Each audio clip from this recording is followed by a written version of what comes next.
Hello Internet, Taliesin here, and welcome to a WoW podcast. Obviously, episode number... 41? Oh, that was so close. Oh! 42. It's like last week never happened. Oh wait, last week didn't happen. It's like the week before that didn't happen. Yeah, you're right. It is 42. Yeah, exactly. A really auspicious number. Exactly. Ladies and gentlemen, welcome to the stream. Welcome to the podcast. Hi, everybody. It's like last week How are never things? happened. And today there is only one thing that we could possibly talk about, and that is, of course, Dastardly Duos Week 3. No, it's not Dastardly Duos Week 3. It's not even patch 11.1.7, which we've been waiting for ages, which is now out and running, although we will kind of touch on that as well. Of course, today we are going to be talking about patch 11.2, Ghosts of Koresh, the announcement last night, and the PTR, which I have been playing all morning. Oh, you have? Yeah, but as you can see, people who are watching this podcast live on our YouTube channel, on the live stream, Ethereal is a lady of her words. And she has, what have you come as today, Ethereal? Well, I'm wearing leather pants. And yeah, I know, but like, you don't you're actually also get to see them. supposed to be doing like some dressing up as well. Yeah, right? yeah, exactly. And feathers. And yeah, some people in chat are saying Medivh. I walked into the room this morning and Tally was like, he looked at me and I saw the gears going and he was like, nice Yennefer?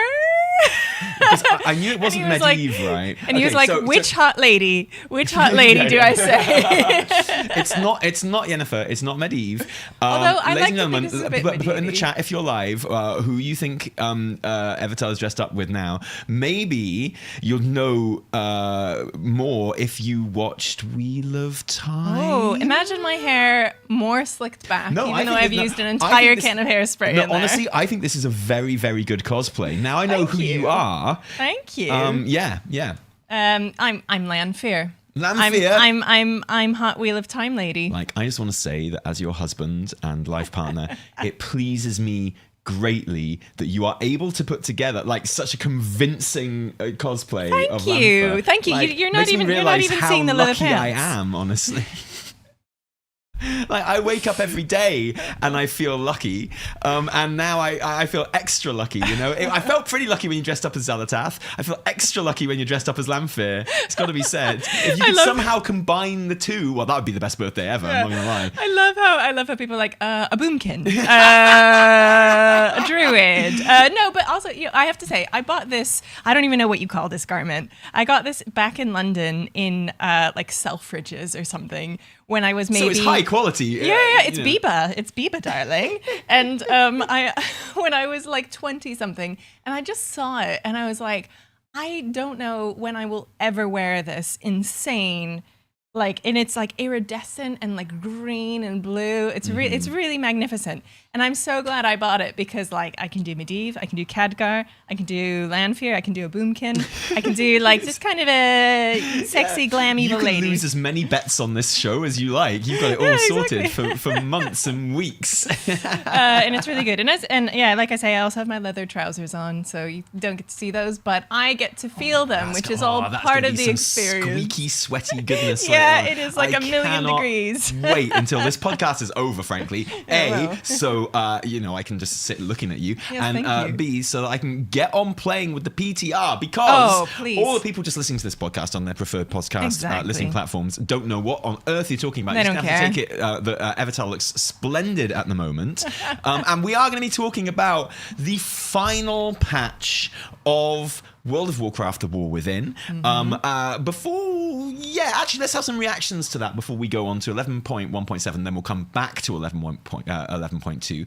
I want to remind anyone, if there's anything that we are not covering in the show that you would like answered, if you have a question or you want to steer this up with conversation, by all means, drop us a super chat. That's right. In the chat, and we will come to all of those at the end of the show, which we'll definitely be finishing on time today because Evie needs to get, like, for some reason, Evie wants to get out of this costume before she goes to pick up the kids from school. Go for the school pickup. I say, just go for it. That's what I say. School pickup, taking them to swimming, going to the grocery store, and hosting dinner at our house for your parents. All of these things are things that I cannot be dressed. All I'm like saying this is, if for. I can go and pick up the kids wearing These shorts, then you can go dressed as Lamphir. That's all I'm saying. So we've barely spoken about this announcement. I know. The two of us. What is your initial reactions? Oh wait, do we have a super chat goal today? You know what? I was just gonna set one. Why don't I'll do that? I'll do that in a minute. Okay. I'll set a super chat goal in a minute. So initial reactions about the 11.2 reveal from you. Go.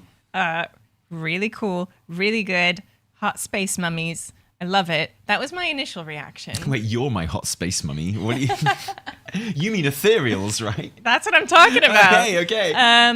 Everyone knows I've got a big crush on Locust Walker, and apart from that, really exciting to hear that we are going to Koresh, because that was a huge thing that we were hoping for, that we were dreaming of, like that Argus moment in the sky, like take me there.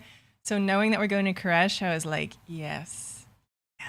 Mm-hmm. And the bits that I have seen, like on the PTR and what they've shown us already, are like kind of exceeding my expectations. So I'm really excited. So I've been playing through the story campaign today, and I haven't finished it, but already I've seen enough to know that it's. We're going to talk about it a little bit later on, and there are some big spoilers, which, I would be... Here's the thing. It's kind of like the Dalaran thing. We will give you huge warning before any of the spoilers, don't worry. Yes. And we'll place the spoilers towards the end of the show, so you can listen and have a good time before any kind of spoiler section or anything like that. Good thinking. But, it's kind... I'm going to tell you guys now that there is, like, a spoiler so lovely and delicious. It's already been spoiled for you. Yes. It's kind of like the whole Dalaran thing, where it's going to be kind of impossible for you to avoid it long term, because apart from anything, like it's so just there on the PTR that it's literally classed as a blue bot spoiler bot under our own spoiler system rather than the red bot. Okay. But I would make it like an honorary red bot spoiler. And it's that thing where like people online are just going to talk about it openly after a while, even before the release of the patch. Yeah. Blizzard are probably going to include it in their kind of literature and promotion of the patch as well. See. So it's going to be kind of impossible for you to avoid it. So my recommendation would be honestly, I really recommend this to everyone who cares about the story. Play it on the PTR. My kind of enjoyment of the story has improved no end since I started playing it on the PTR. Literally, as soon as it comes out, I used to kind of avoid it, but everything just got spoiled for me anyway. And so I actually get to enjoy the story as intended by getting in there and just doing it. And that would like genuinely be my recommendation to you, because there's some lovely stuff in this story, and you will like the fact that you're listening to a WoW podcast right now means that you are of like the 1% enthusiast level of this video game, that you're in the kind of circles where this is just going to get spoiled, and you can the only way you're going to not get spoiled is if you play it on the PTR basically. But we're not going to spoil you here. No, we're not. Like without huge warning, so you don't need to worry about us. Like this is why we put our spoilers bot system in place in the first place. This is like that's my genuine sincere warning to you. I'm very glad that well, actually, I say that, but the story kind of got spoiled for me a little bit because I looked at the dungeon journal as well, and I looked at the description of the Dimensius fight. As well. Okay. So I was like, and then I played the story and I was like, What about your reaction, Tally? My reaction, obviously, was one of, oh, hooray! Literally everything we predicted before the start of the expansion came true. Right. Nice. We predicted Undermine for patch 11.1, and we predicted not just Koresh for 11.2, but we predicted that Dimensius the All-Devouring would be the final boss of the expansion as well, which I think for us is a record before the expansion even launches to get it that nailed on. It's not final bad. boss and all, right? Yeah, it's pretty good. We're pretty happy about that. Yeah. On the other hand, I feel like they have been, there have been hints, there have been suggestions. It feels like a natural kind of build up to this. Okay, which is so cool. the thing that Blizz did when they did their kind of like announcement yesterday And the announcement dropped out of absolute nowhere, right? We were all on tenterhooks waiting for this announcement, but usually they drop it an hour later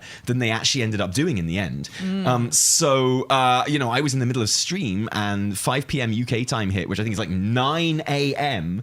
PST. Yeah. Right. And then suddenly this Warcraft Wowcast launched. It was all confirmed, and this incredible model of Dimensius kind of hit, which is in the PTR data as well, which kind of everyone can now see. And they revealed him as the final boss, not just of the raid, but of course of the war within itself. Yeah. And, obviously this, I think this had been set up since before the expansion with the Dark Heart quests and stuff. As soon as like Locust Walker was like, oh yeah, we heard the Radiant song on Koresh before Dimensius arrived, it was like, oh, okay, Koresh, Dimensius, there you go. Nice. For me, it was obvious. So and I thought everyone felt the same because I just assume that everyone watches our videos and agrees with them. And that's a bold assumption. Exactly. So actually one of the things that took me by surprise about the announcement was how surprised everyone seemed to be online about it. And there are loads of people like, oh, wow, I really thought, what Rootlands was a big one that people were expecting, apparently. Really expecting Rootlands, really expecting to go to the home of the Haranir and under the ground still. And the other one was, people expecting Dimensius to be a major force in Midnight, sort of going into that as well. And that reaction took me by surprise because I thought we all just knew it was going to be Dimensius. I thought we all just were like, yeah, obviously Dimensius, man, for sure. What about you? Were you kind of like expecting it? Well, it's just because we've been talking about it for so long that I was like, okay, yeah, it made sense. I guess I'd already established it in my head as what's going to happen, and so it just yeah, I mean, I do feel like pleasantly surprised. And when I first saw it, I was like downstairs with the kids and stuff, and it came out, and I saw it on my phone, and I was like, oh, that's right on the nose, isn't it? Yeah. I was like, oh. I know, I haven't felt that on the nose since they revealed BFA. Yeah. And basically ticked off the kind of like the BFA, the kind of expansion predictions video that we did before that one. Yeah. It did feel like really on the nose. And then I was like, and then with that, there's this kind of feeling of like, oh, okay, is this going to be good? And of course, I expected certain things about it, going to Koresh, Dimensius, but all of the details around it, all of the systems, the transmogs, the story, all of the things that are coming with it that they've revealed so far, look, I think, really cool. Can I be candid for a second? Yes. I thought with a lot of I felt like for a major patch reveal, I felt it was actually kind of vague with a lot of the details. Oh, really? Compare it to say like the Undermine, sure, where they go, yo, we're going to the Undermine. It's the Goblin City. Like Gallywix is doing this and that, and you get the drive system. It's like you get to drive a car and stuff like that, and you get the cartels and you get all this. Yeah. It felt like much more revealing of what was actually going to be happening in the patch than this reveal, which was very much kind of like, okay, we're in Koresh, there's this thing going down, Dimensius is and hilariously, all of the interviews that came out with creators and media outlets afterwards, and which I thought, without being patronizing, I love how they've kind of targeted what some people might see as being like smaller creators for these interviews. I think it's super cool, just like really casting awesome. the net out to everyone. But it's clear, listening to those interviews, that they had not seen this image of Dimensius. And like it wasn't in the press kit when the press kit first launched as well. So you suspect that this image of Dimensius was very much a last minute kind of like addition and talking point to the entire presentation sort of thing. Like, very, like it wasn't available when these interviews were conducted a few days ago. Like the image of him. Yeah, no, exactly. Yeah. So it's actually like very, very new and shiny and fresh. And might give like an idea of why the details of the patch were pretty vague. And I was like, okay, I mean, a few more like brokers in there than I'm really comfortable with, honestly. And then you got the thing where Tazavesh is the main hub. Yeah. When I saw that, I was like, yeah. And I know like a lot of these details that we did get It did. Oh, and the dungeon pool as well, having like Yes. both parts of Tazavesh and another Shadowlands dungeon as well. So that's 3 Shadowlands dungeons now in season 3. There's like almost as many Shadowlands dungeons in season 3 as there are War Within dungeons. And so there were little details like that which made people go. And I would actually count myself as one of them. Yeah, same. And we're going to go into like a lot of detail on this later on. But what I will say, because I know lots of people kind of watching and listening to this will feel the same. Every single one of those concerns was assuaged for me after like 2 hours of playing the campaign, which I haven't finished yet. I will say that I've been having like such a good time playing through the campaign, and I will say that it does that brilliant thing that doesn't happen very often in WoW. Okay. Where it just goes, we're going to explain basically every question you have, we're going to answer. Okay. In a good way? In a good way. In a good way. And it comes out kind of like organically in the storyline and everything, but there's no like kind of, oh, wow, can't let you know this yet. Like it all comes out and you understand why the things that are happening. Okay, cool. And it does make sense. And it feels so good. Nice. Like honestly, okay, it that can help. feels so good. And we haven't even got to the really good spoiler yet. So, man, so cool. And so that is 11.2, which we will be talking about in just a moment, properly, in detail, after we have talked about the actual thing that came into the live game this season. Oh, yeah, that thing. But wait, I have another week. thing to mention first. Oh, okay. I have put up a super chat goal. It's a bit of a stretch goal. 20 super chats. Whoa, hang on now, Evie. To get Tally into a cosplay. That's 30 super chats and I'll go into the same cosplay. Okay, well that's good. I feel. Do you know what? That is a stretch goal. It is a stretch goal. I feel pretty safe. Yeah, I know. That's what. But you know. Okay, great. No, good one. Nice one. Go do your thing, chat. So with all this happening, it's kind of hard to remember that we literally just had a patch launch. Yeah, we did. And 11.1.7 Legacy of Arator launched this week. I know you've played through pretty much all of it now. Yes. Especially like the quest line and things like that. So what launched with that? We had the lore walking quest lines that lead directly into like a lot of the story in 11.2. We have the Legacy of Arator story, which has been causing controversy with some of its reactions. Okay. And we had Turbulent Timeways launch, which has caused some controversy with a little bug that is in there, which I'm not even sure I want to talk about because I don't want to get in trouble for it. But there is a little exploit there. And of course, the one button rotation, which someone already managed to exploit with a little weak aura, and which had to be cleaned up straight away as well. That was like taken care of right away. Someone picked up the big red phone and it was like, take care of this. Take this out. So what are your initial impressions of the patch that went live this week? I have really enjoyed it. First thing I did when it came out was I jumped into the Rise of the Red Dawn story quest and really enjoyed those. I thought they were quite good. I loved being back in Arathi Highlands. Just because, we got some like rousing music playing back there. There's some like BFA music kicking in. There was, of course, just huge Plunderstorm vibes for me. And it is weird going around Arathi like it's that. Wild. And I literally had a moment where like I pulled up the map and it was like my brain just vibrated and like I had a flash before my eyes and I was like, okay, where are we dropping? Where are we going? Where are we going? But I loved that. I really loved kind of being there. And it was actually quite nice to revisit that whole area after having done Plunderstorm. Did you find that you were often just like going, there's some orcs over there I need to fight. I need to like pick up a fish and slap them with it. Yeah, exactly.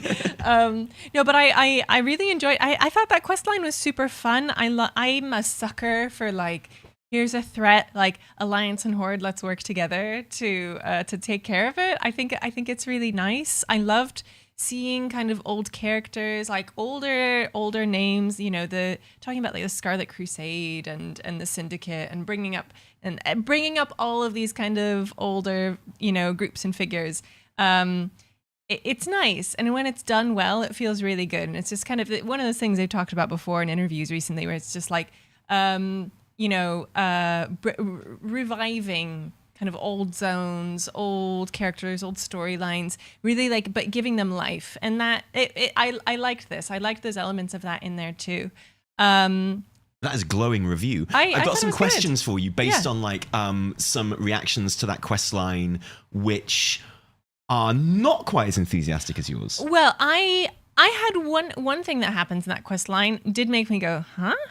But let me hear yours. Okay. Let me hear what yours. No, I'd like to hear your concern about it first. I found it kind of off-putting that we go and just like slaughter this tribe of trolls. I felt exactly the same. It felt really weird, actually. Well, and because they were like, "Yo, the trolls have," or as I remembered it, as I went into the quest, they were like, "Oh, these trolls have they've captured the humans that who are bad." Yeah, they've got. Humans. And then we go in, Yeah. and before I even killed any trolls, I found the humans, and it was very clear that they were infiltrating the trolls, trying to set them up. To get like a war happening against them and stuff like that. And I was like, oh, the trolls aren't to blame. This is all fine. Presumably, I won't have to kill them all now. Yeah. I was like, no, I still had to kill them. Yeah, it felt a bit like every time I attacked them, the trolls were aggressive and everything, but they were like, "You're on troll land," and I was like, "Yeah, I kind of am." I was like, aren't "Yeah, I?" actually, yeah, and I haven't had that feeling for a while, but yeah, just kind of seeing them there, they're just like chilling, in around their like lake and stuff, and doing their troll stuff, and I was like, it just didn't. Yeah, it didn't feel. So yeah, and as people are already pointing out in the chat, that was my initial reaction. Yeah. And then I went through and played through the entire quest line again, and I paid to get footage of it because never good getting footage of it on stream. So I went back with my main and got it, and got great footage of all the in-game cutscenes because the in-game cutscenes in that quest line were great. Loved them. I always love seeing my character do stuff like that, and I paid special attention to the quest text of that quest before it started. Okay. And Gaara does say that the trolls have been like attacking outriders and like they need their nose bloodyings because they're getting too confident. Okay. Yeah. And so I buy it, but that must have slipped past me when we were first doing the quest, and I was like, well, I discovered the guys, and they were like, yeah, we're trying to set up the trolls. My bad. Let's not do that again. And it was like, well, so I don't need to kill the trolls now, right? It's interesting you felt the same way. Yeah, that was like kind of like one. It wasn't, it didn't take me out of it completely, but I was like, here is a question that I've got for you then, and actually it leads on quite well from your concern there. Okay. There's not. This is a statement, and I'd like you to agree or disagree with it rather than a question, actually. And it's based on some reactions to this questline. There is not enough war in World of Warcraft. Who said that? And it's just like a reaction from the internet about this questline. There's plenty of war. There's going to be like an intergalactic war. There's going to be a fucking huge, But I. Do you think this questline is an example of there not being enough war?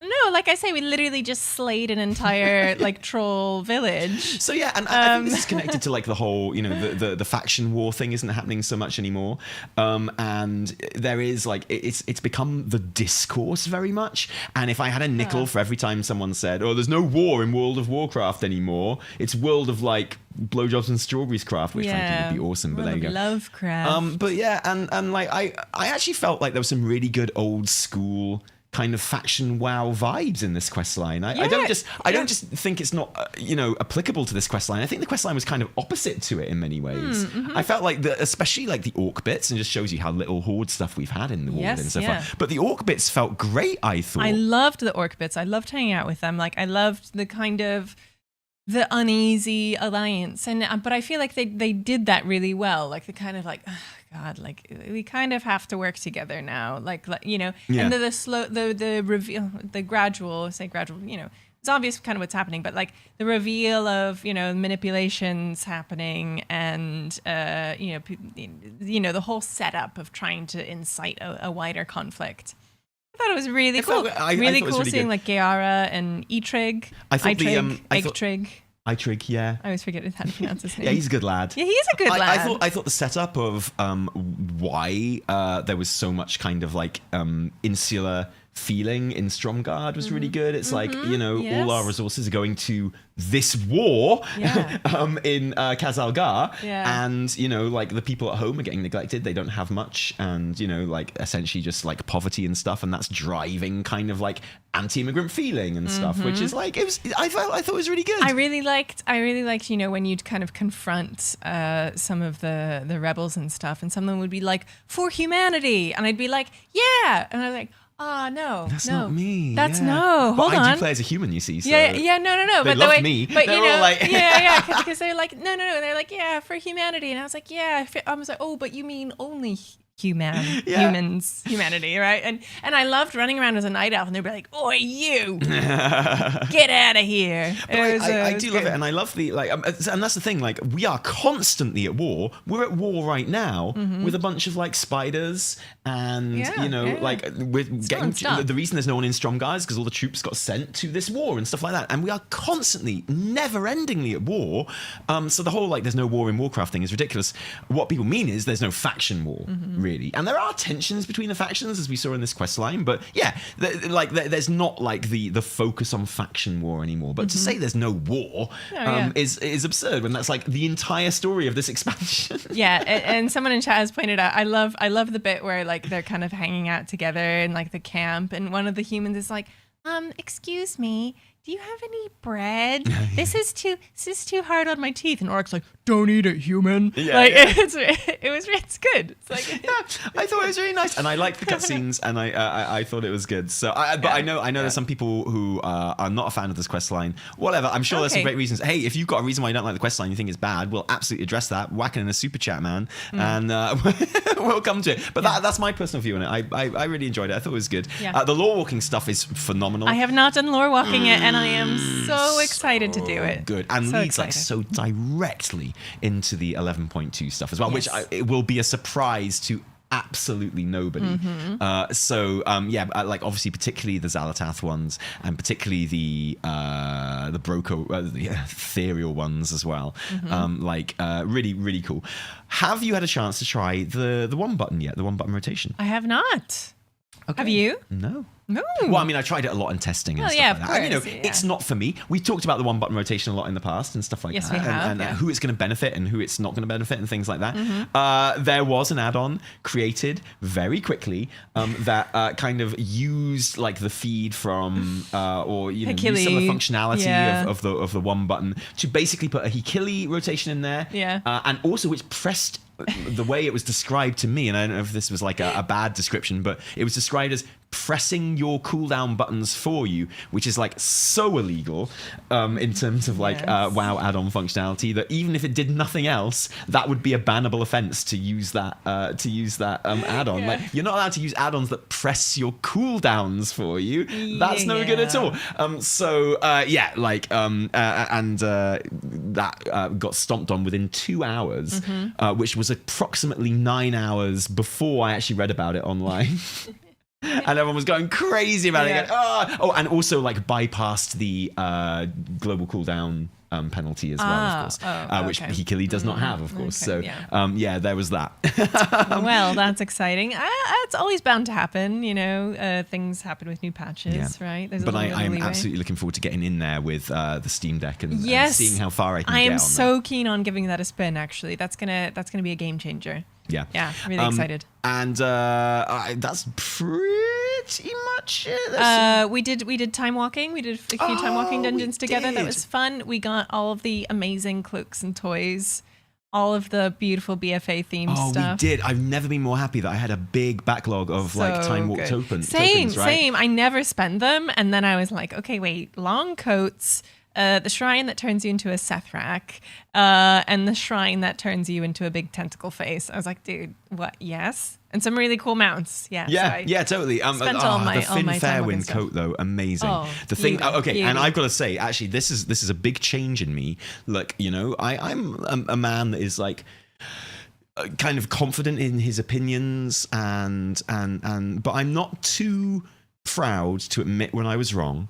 And I'm not too proud to change my mind on things when presented with new evidence or a new point of view that I find compelling. Really curious to see where this is going. And I think that having now bought the toys from the time walking vendor in Borealis, and oh, what a joy to be back in Borealis again. So glad I didn't go to Zandalar by mistake. With that in mind, I bought the the electric spire thing that you can pray to, and it turns you into a Sethrak.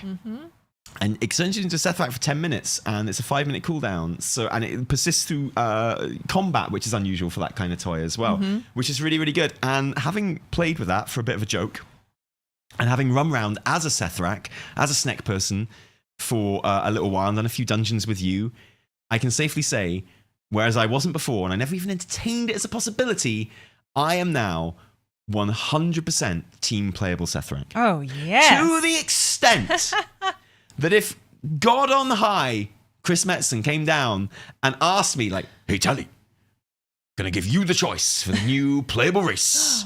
What's it gonna be? Do you want it to be Ethereal? Or do you want it to be Snek?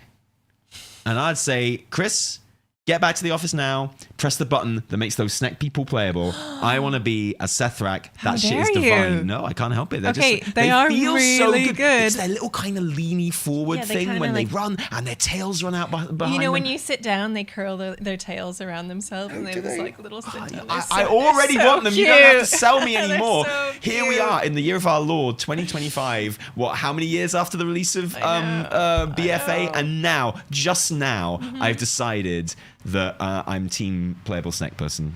So Yeah. thank you, BFA Time Walking. You've absolutely nailed that one for me. Yeah, yeah. Yeah, that's what I want. That's Well what I done. want. Even more so than the funny kind of eldritch, like squid face people. Yeah. Which are also really Cthulhu awesome, one. by the way. I Yeah.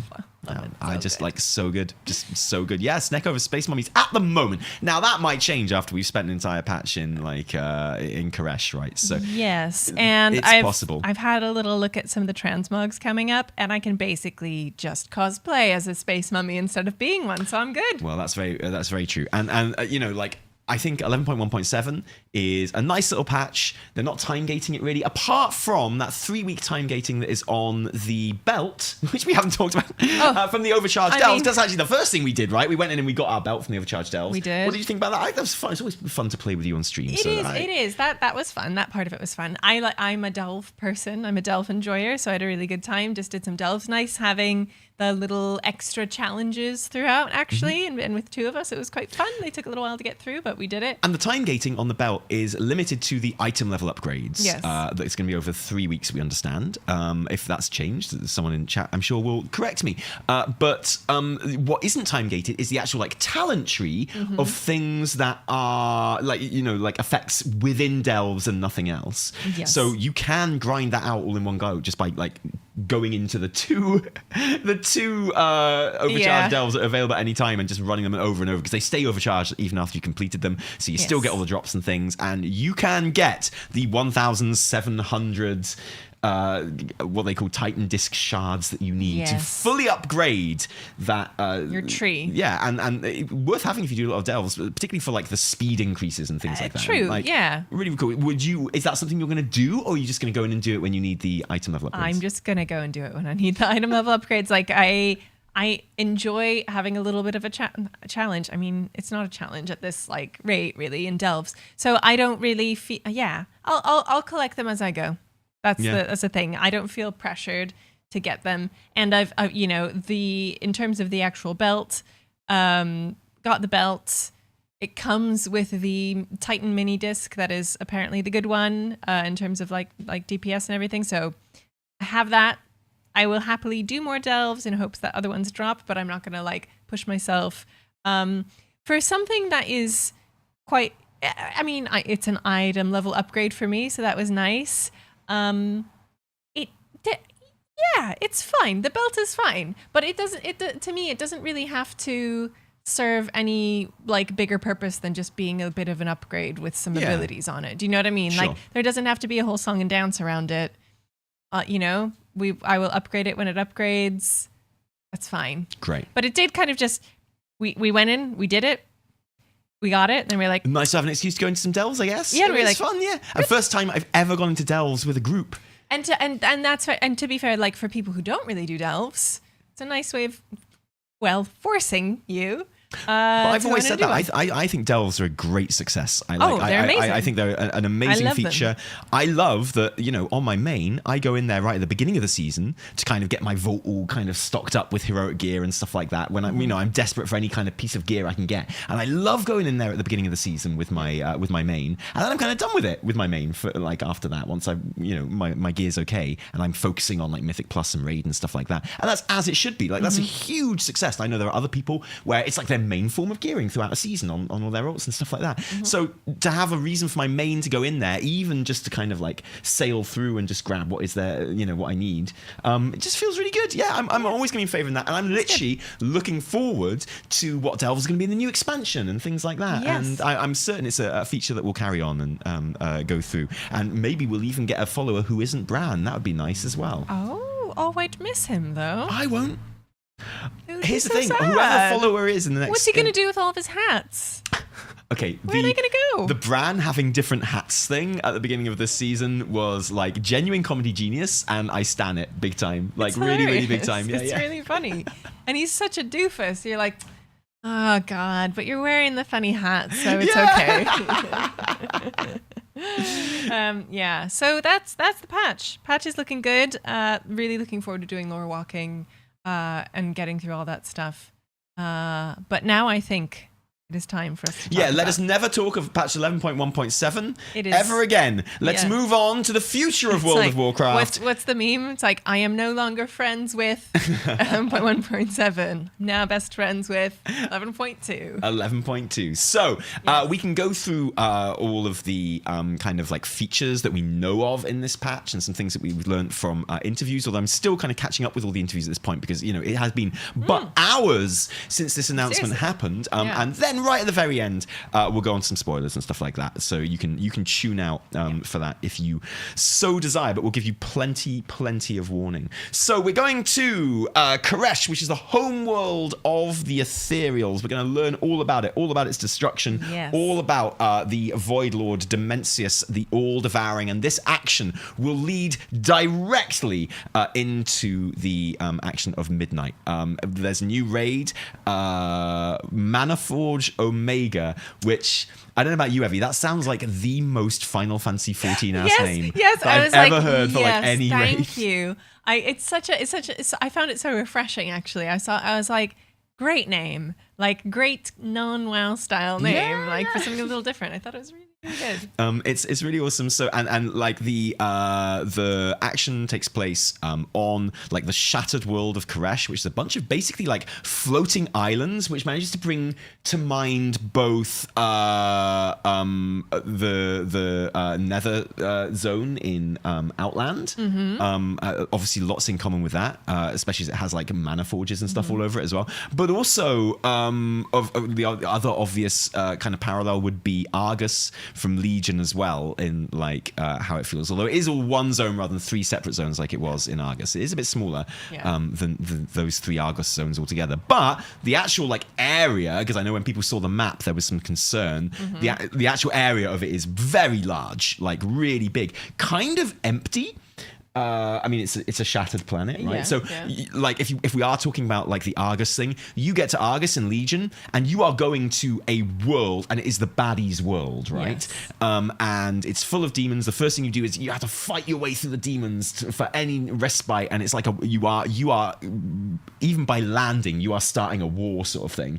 And that's not how Koresh feels. It's like this arid, semi-deserted kind of like landscape, which does have some pockets of like kind of survivors and civilization, but the baddies have really come to this place, and we've kind of followed them and things like that. So it's not like the sense that you had in Argus of stepping into like the belly of the beast sort of thing.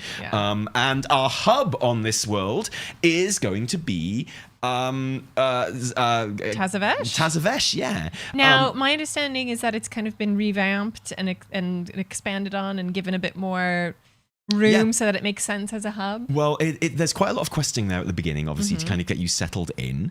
It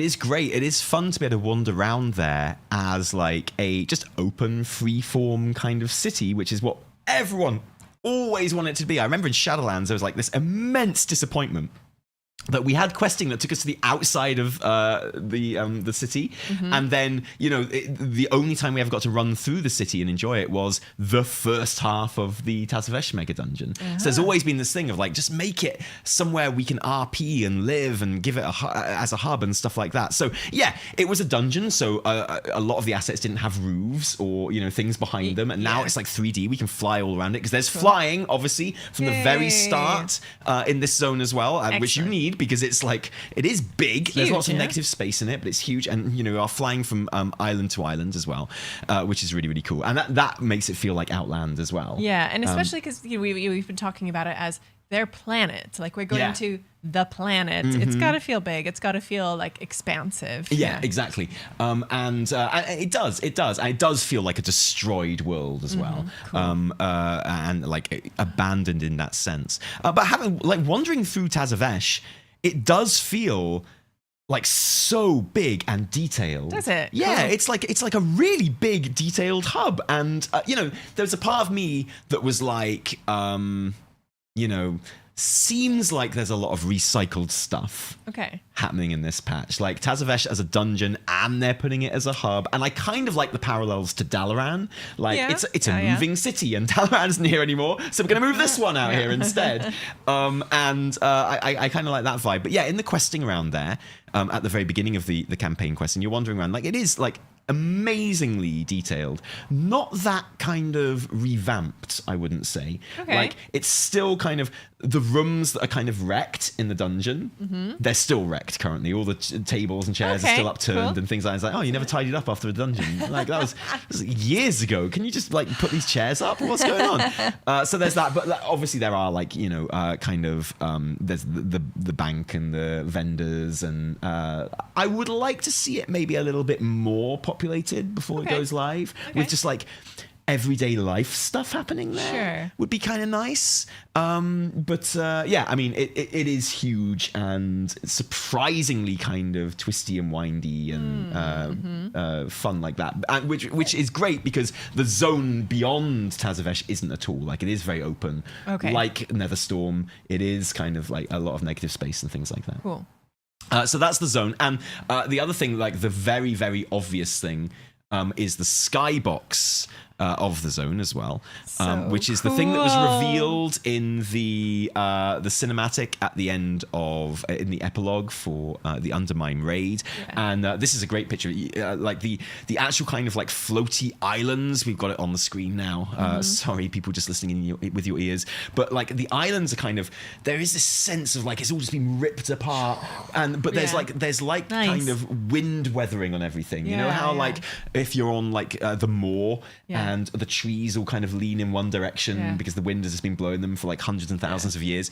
It's kind of like that. Everything is kind of getting swept towards this big purple swirly with all the rocks around it, which was revealed in that cinematic with Phase Thief Azir kind of, and the dark heart in his hand, kind of looking at it. I mean, this is like a semi-spoiler, but not really.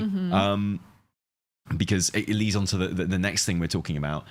That there's a lot of speculation about what that big purple thing is. And obviously it looks like the planet Argus. The planet Argus was kind of decimated in the center. Like the center had basically fallen out of that planet. And it was all fell and green, sort of exposing the world soul and stuff like that. And a lot of you just kind of assume it's that, right? That's Dimensius. You say that with confidence. That big swirly purple thing where everything is kind of getting sucked towards it, that's not the planet. Like the remains of Koresh are these islands.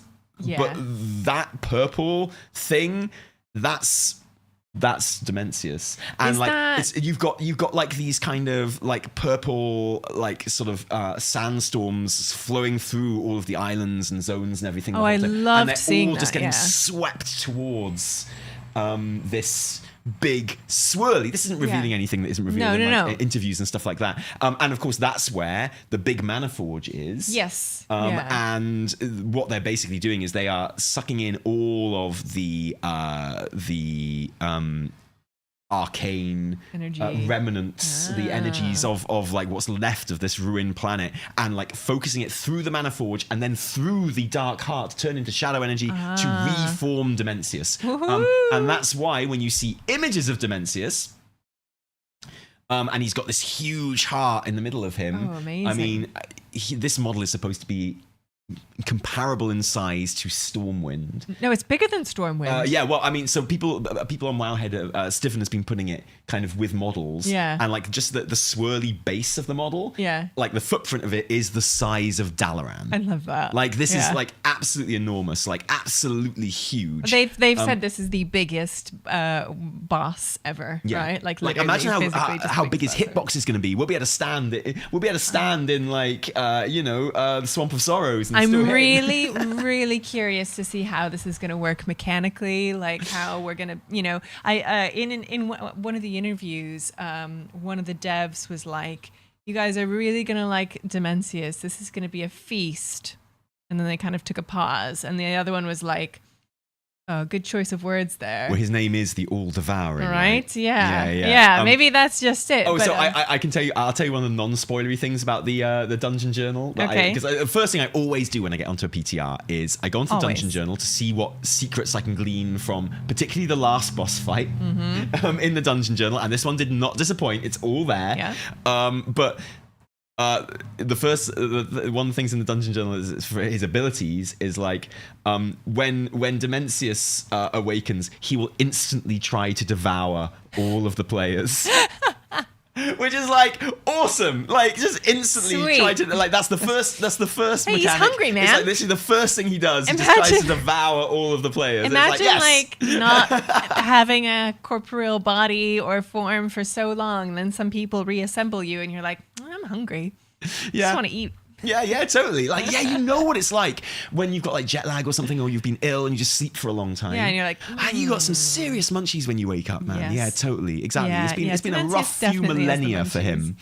But I was watching over your shoulder while you were playing the PTR this morning, and I was like really struck by you describing the kind of the landscape, and it's kind of like windswept, like all of the mana sources are like kind of flowing through wherever you are. And there are these like really beautiful like particle effects, like almost like a sandstorm or a desert storm, like kind of whipping through this beautiful purple landscape. I do have a question for you, Tally. Yeah, this is what I'm here for. I'm here for your questions. Is there such a thing as too much purple?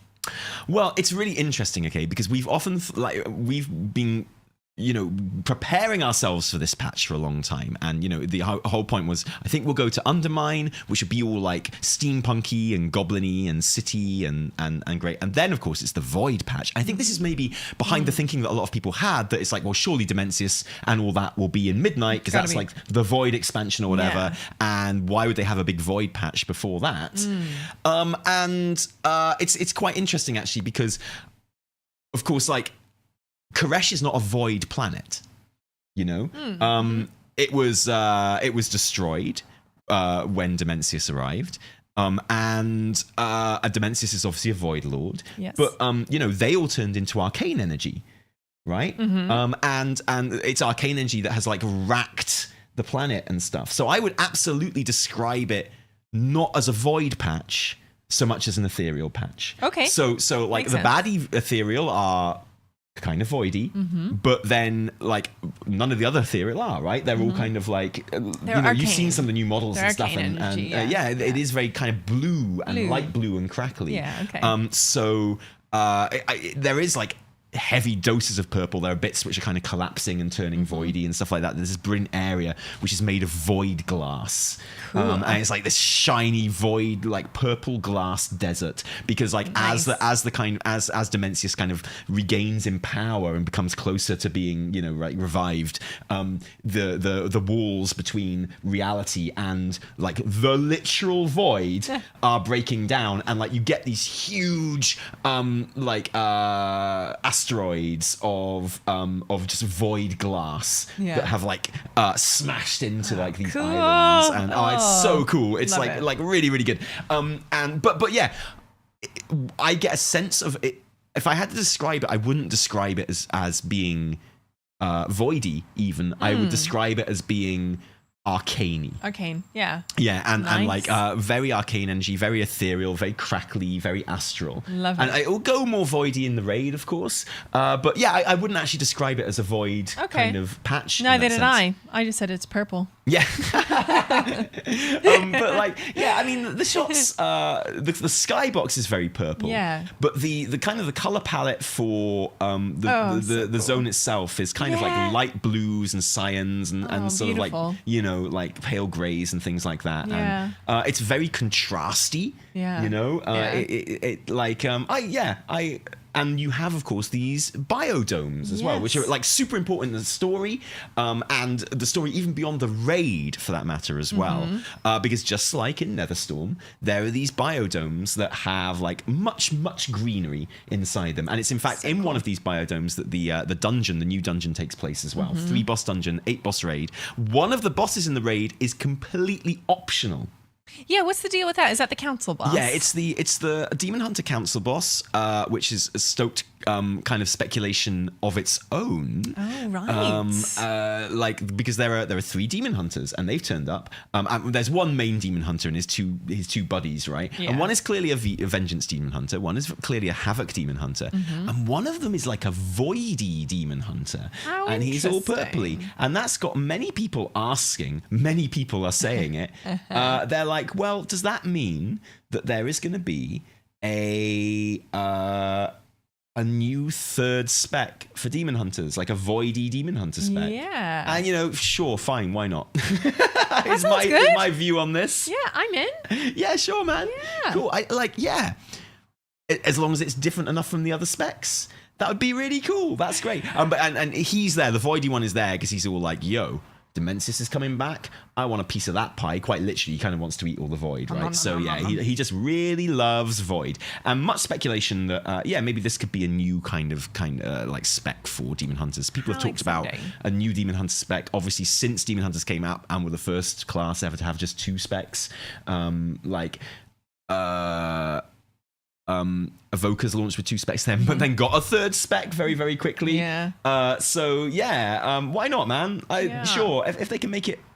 I always think that demon hunters are kind of. What is this going to be? Is it going to be like a support demon hunter? Well, like, who what's the knows, deal? man? That's the thing. like It's like, what else can you have? giving demon you hunters? some void. I've had people in my chat literally telling me, hey, we could have like a ranged demon hunter spec. We could have a healing demon hunter spec. And I'm always like, I don't think so, no. But if there's good other demon hunters, Hey, man. like, and I don't mean like kind of thematic sort of concept. I mean, like, you know, how would this be represented in gameplay, sort of thing? Yeah. Then I'd be up for it. Of course I would. Yeah, Yeah. absolutely, totally. Of Oh my course I god, would. if it was a ranged or like a caster demon hunter, I would play that. But it's not really a demon hunter, then, is it? No, Like, that's I know, the but thing. like It's like maybe- having a ranged maybe boxer. like throws his Like- glaives. Like maybe anyway, I don't know. I know. It's one of those things that sounds great until you think about it too much. But hey, Yeah, look, yeah. I'm not saying I don't want it. I'm just saying at the moment I can't conceive of it. But if they come up with a good concept, I'm 1,000,000% in favor. Yeah. Of course I am. Of course I am. So yeah, so we I just have. don't think there is one personally. So Talia mentioned we have the eco domes. Ecodome Aldani, which Yeah. I got really excited to hear because obviously Aldani is the planet that Cassian Andor goes to incite the rebels. Yeah. Anyway, a bit of Andor Andor crossover cosplay there. next. Hey, who would I be? Please be like Daedra. Oh, Dedra. I think you'd be a good Daedra. I don't think I could. I don't think I think could you'd be actually. fantastic. I think I would be terrible. I think you'd be sexy. She's not supposed to be sexy. That's not true. Okay. All right. I'm learning something about you today. She's our mummy, right?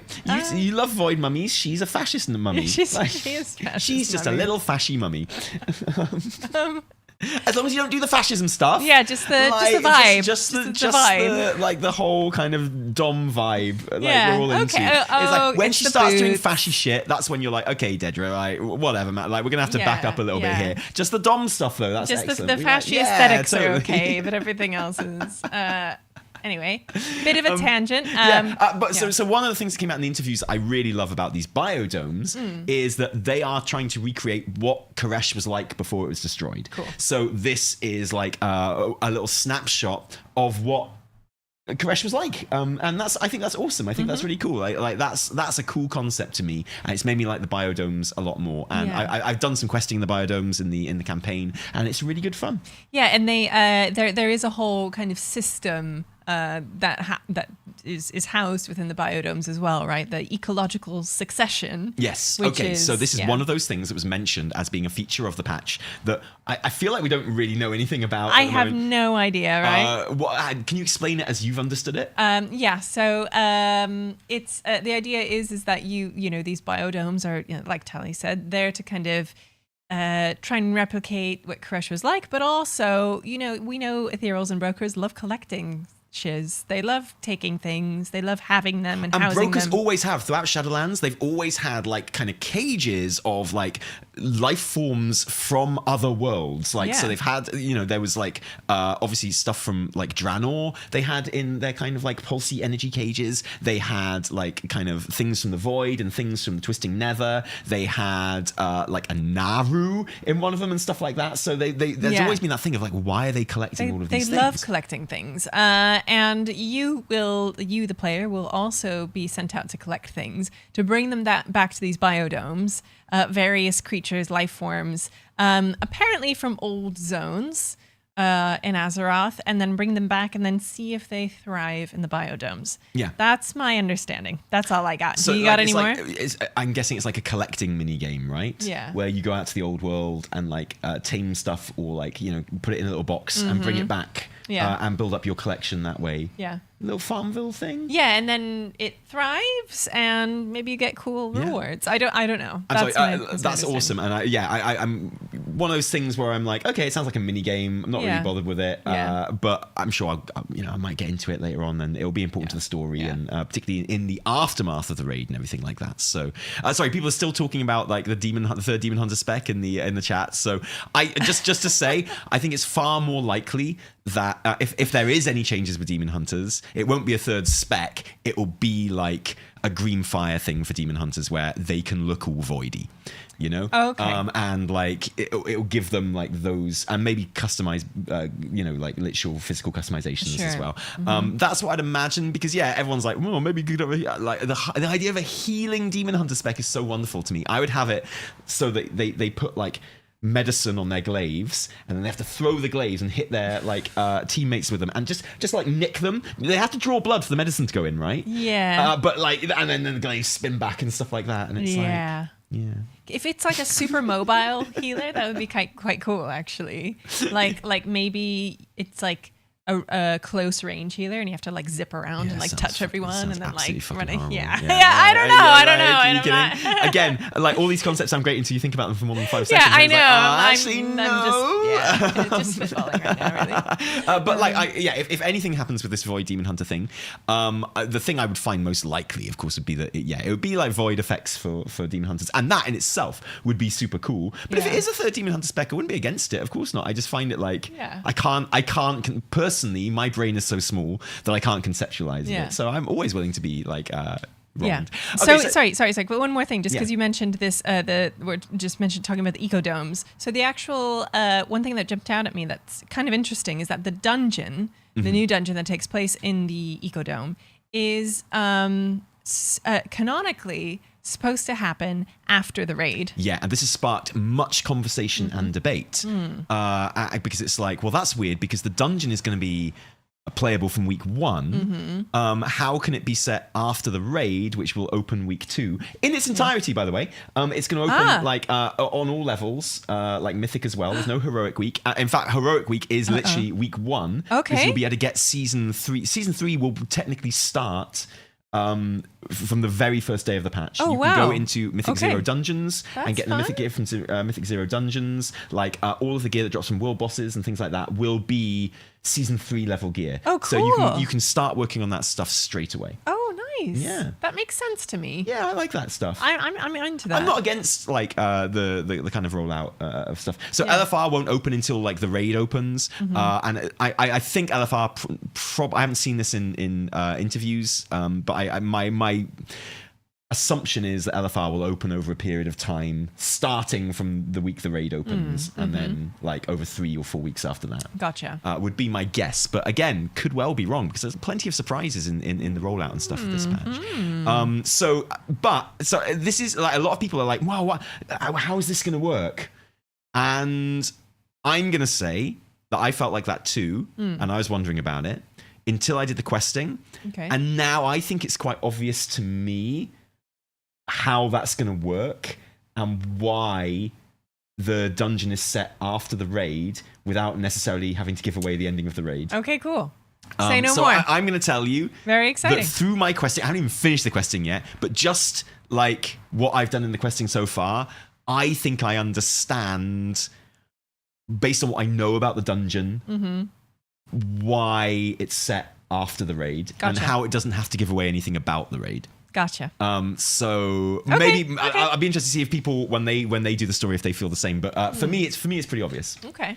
So yeah. Interesting. Interesting. So actually, again, that's one of those things where I was like, I don't know what, and I was a bit about it, and then just playing through the actual PTR, it kind of makes a lot more sense. So yeah. So you mentioned the feature of like the little kind of Farmville. We just decided it's Farmville, right? Which is like Ecodomes. Yeah, the geodomes. Ecological succession. Succession. Yeah. Ding, ding, ding, ding, ding, ding, Yeah, ding, yeah, ding. Yeah, brilliant. Yeah. But that's not the only new feature in the patch, of course, because the other one is these Reshi Wraps. Yes, which I love the name of. It's a I kind of quote. hate the name. Reshi It Wraps sounds so dumb. is your delightfully mummy-themed new legendary cloak. Okay, and like now, I don't know how you felt on the announcement when they mentioned having a new artifact, and it was a cloak. Yeah, I went. Did you? Yeah, I did that too. I went, oh no, and it really harshed my vibe. It really harshed my buzz, man. I do not like the sound of it. But again. Yeah, again. I'm gonna tell you Right. that it's basically just a story thing. It's like it's a cool cloak. You pick it up. It's gonna give you some like nice transmogs and stuff. It's got a socket on it, and like it's like super chill. It's just like a piece of gear. Yeah, but it also has cool features, right? So one of them is that it is mandatory for doing the raid. Yeah. You have to have it in the raid. That's not like a So new thing. That's another kind of thing that it shares in common with Rathian's cloak at the Yes. end of 8.3, right? Yeah, exactly. And then it also, it doesn't have these things kind of built into it just yet, my understanding is. Yeah, but there's it nothing. will allow us to do something, which is another feature of the patch called phase diving. Yeah. So kind of like with the Siren Isle, where you had the whole island that you could do, but then when the storm was on, you had the whole island again and it was different. Yeah. You're like same layout but different enemies and stuff like that. It's kind of like that. There's like a phase dimension of the world, like kind of the arcane realm, I Yes. guess. Again, very arcane-y, very crackly and blue, and sort of like, Nice. where are the Titans in all this? Who knows? Or order magic, as it's often called, right? Although it right. doesn't seem very ordered. And like so like however much space there is on the map in the normal phase, is you've got all of that again, but in the other phase. Nice. And again, that was something which, when it was announced, I was a bit like, whatever, man. We had that in Shadowlands too, right? With there's like a bit in the maw, like with the ring, where you could kind of go into the. Yeah, I guess so. Yeah. The thing it really reminds me of though is the Siren Isle. the Siren Isle Makes thing. sense. Yeah. I think it could be. Now I've done the questing, I think it could be quite fun. Yeah. And there's loads of stuff you can do there. Like you have world quests, you have rares. Yeah. There's like you can do phase diving in dungeons and delves and raids as well. Yeah, I apparently. mean, and that's just going to be like, there's going to be a fight where you have to do phase diving, Yeah, right, in to order- go in it yeah, and stuff like that. It's yeah. not going to be like, and maybe it'll be like, oh, if you phase dive when you're in this room, there's like a treasure or something. There's something or like, there. Yeah, I can't imagine. Which is quite it's cool. going to be like, yeah. And then there are going to be warrants. Warrants is kind of the new like mission table thing. That's my understanding. Like, go forth and do these things. Oh, what's that? Say that again. Warrants from Oh, Tazavesh. right. Yeah, sure. Yeah. But like active, you're not sending other people. Yeah. on them, No. really. Yeah, sorry. No, it's more like you it's more are like a going. kind of a quest board. Yeah, quest a sort of board, like rather. it's going to be That's daily, right, killing like rares It's just and stuff. dailies. Yeah. It's just a fun way of saying that. Yeah, so that's kind of cool. And I'm really excited to wear that cloak because it's going to go with my super sick full body mummy transmogs. And some of the transmogs in this are absolutely insane as well. Oh my God. They did that thing where they showed like an image in the video of the sets, the tier sets. Mm-hmm. And everyone went... Oh. Yeah, and this happens, and you know, I was actually clever. I was actually like, were you? Yeah, I was, because this happens to me every single time. We get a little glimpse of the tier sets in like the release video, and I'm always like, oh, they look really underwhelming. They look really bad, and that's happened to me so many times now that I've actually learnt my lesson. And I was like, I always think they look underwhelming in the video, and then I always see them, and they always knock my socks off. Yeah. And that's exactly what happened with this. Like the second I got into the PTR, and because that's always the second thing I do when I'm on the PTR, I go to the collections tab, and it's great. I don't even have to change characters. You can just select, you know, the class and see them on your character, right? Of course, yeah. And all the different color variants and things like that in full animation, you know, in motion, which you don't get with the initial Wowhead data mining and stuff like that. So it's like really valuable to do, and they look amazing. Obviously, we're gonna have a tier set ranking video like we always do, and it's all there. So we can do it now. It's all there on the PTR. We can record it anytime we like. But I'm gonna say. The Paladin sets are obviously everyone really loves those. But having seen them in motion and not just on Wowhead, the ones that really jumped out at me were Warrior. Okay. Which is weird because I didn't think it looked good on the video or in like the Wowhead stills, but you see it in motion.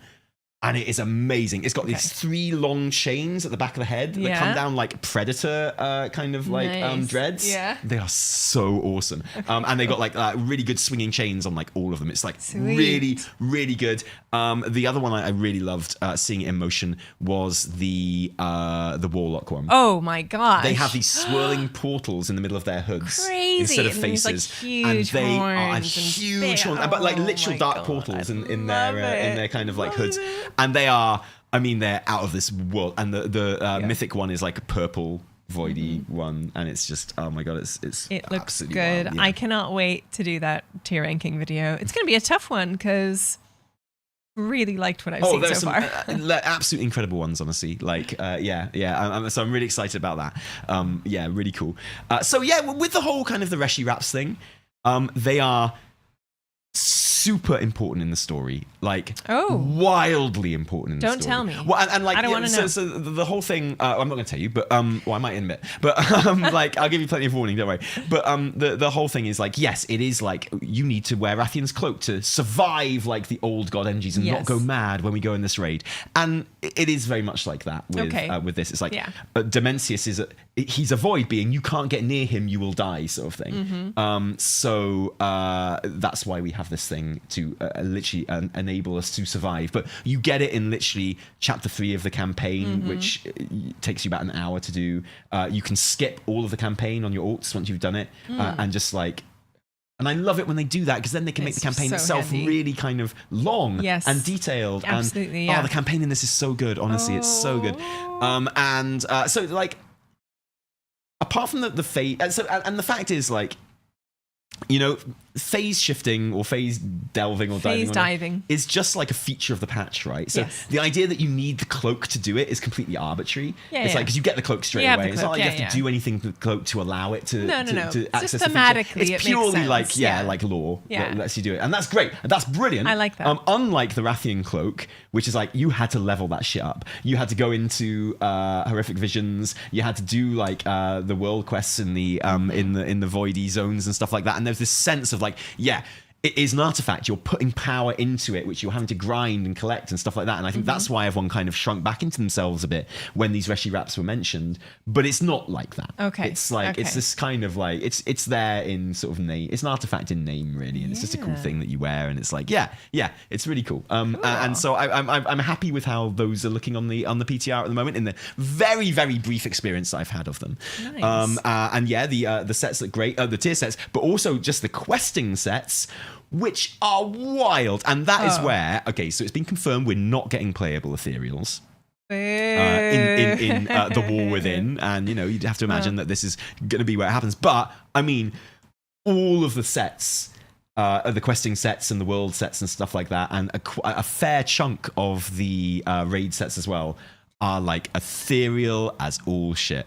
Like, they are so ethereal. They are like wildly ethereal. They're just like, you are an ethereal now. Yeah, this has been my dream for so long. Actually, this morning I was tempted. I was like, should I just wrap myself in bandages? I'm glad that you went for this cosplay. But I'll save that one for next time. How do I do I can't wait to see all of like the sexy void mummy cosplays. Oh man, people are gonna get super creative. Anyway.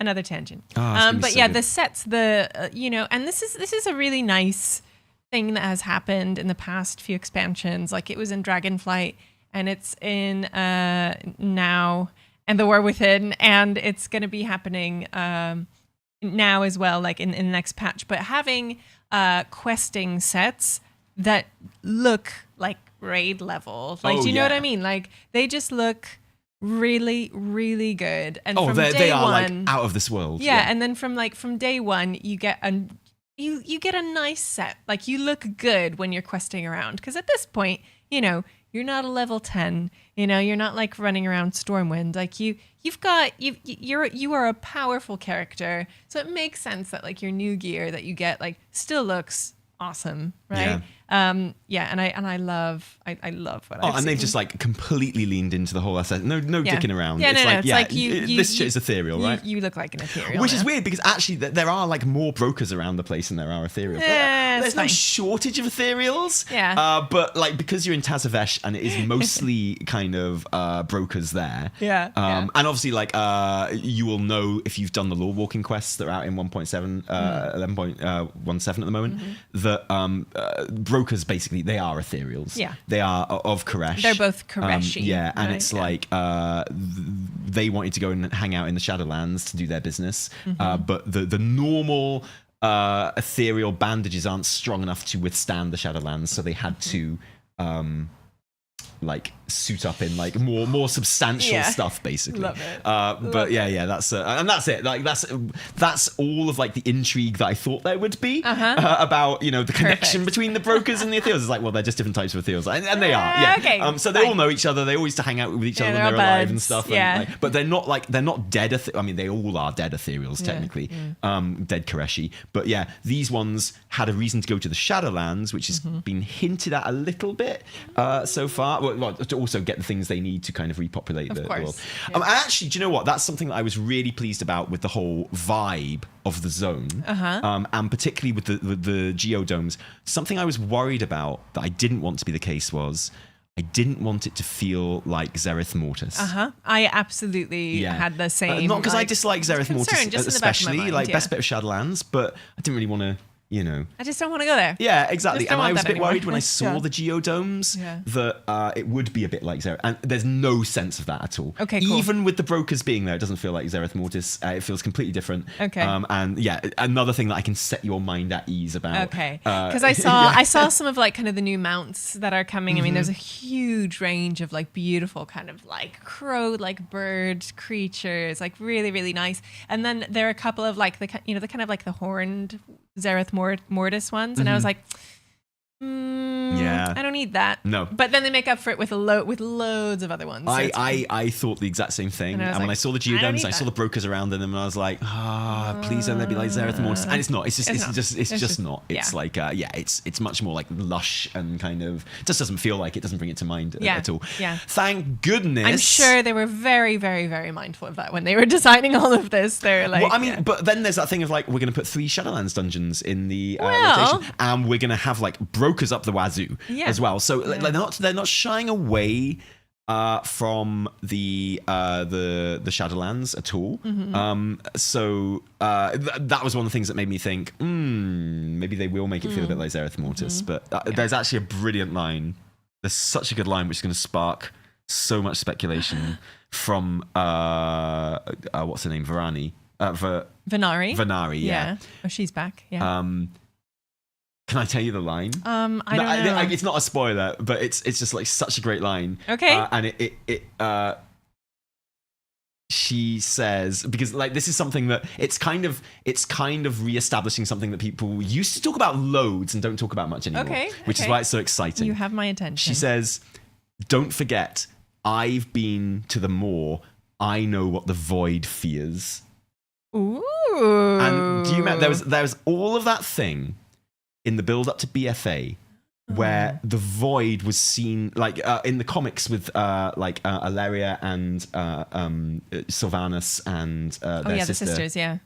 where you were hearing Alleria's whispers and her void whispers, and they were scared of Sylvanas. Yes. Like they were like, you got to kill her. You got to kill her now. Kill her. And there's that thing of, the void is scared of undeath. The void is scared of like the forces of death, and why? And that kind of like that was a really big kind of talking point in the build up to BFA, and it kind of got like forgotten a little bit, and people don't really talk about it anymore. But that line from Venari brings it the F back. Like, I've been to the moor, I know what the void fears, and that's like, yeah, okay, I can see why we're leaning into the brokers a bit here. Then okay. So yeah, like get prepared for lots of void being scared of the realm of death stuff again. Nice.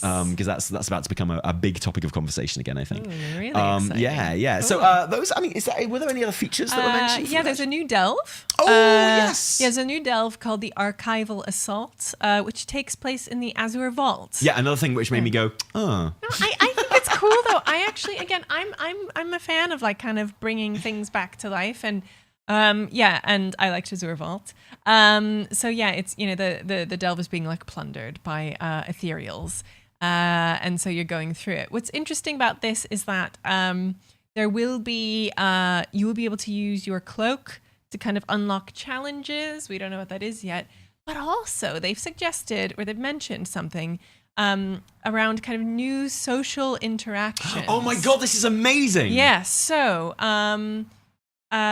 which it seems like it's coming to delves throughout, so not just this Such new a great one. idea. I would never have thought of doing this in a million years. Yeah, and I think this is probably kind of the result of this new social team that they mentioned, that Holly mentioned a little while back, that is thinking about how we interact in the game. Because we were just like, oh, that's housing related.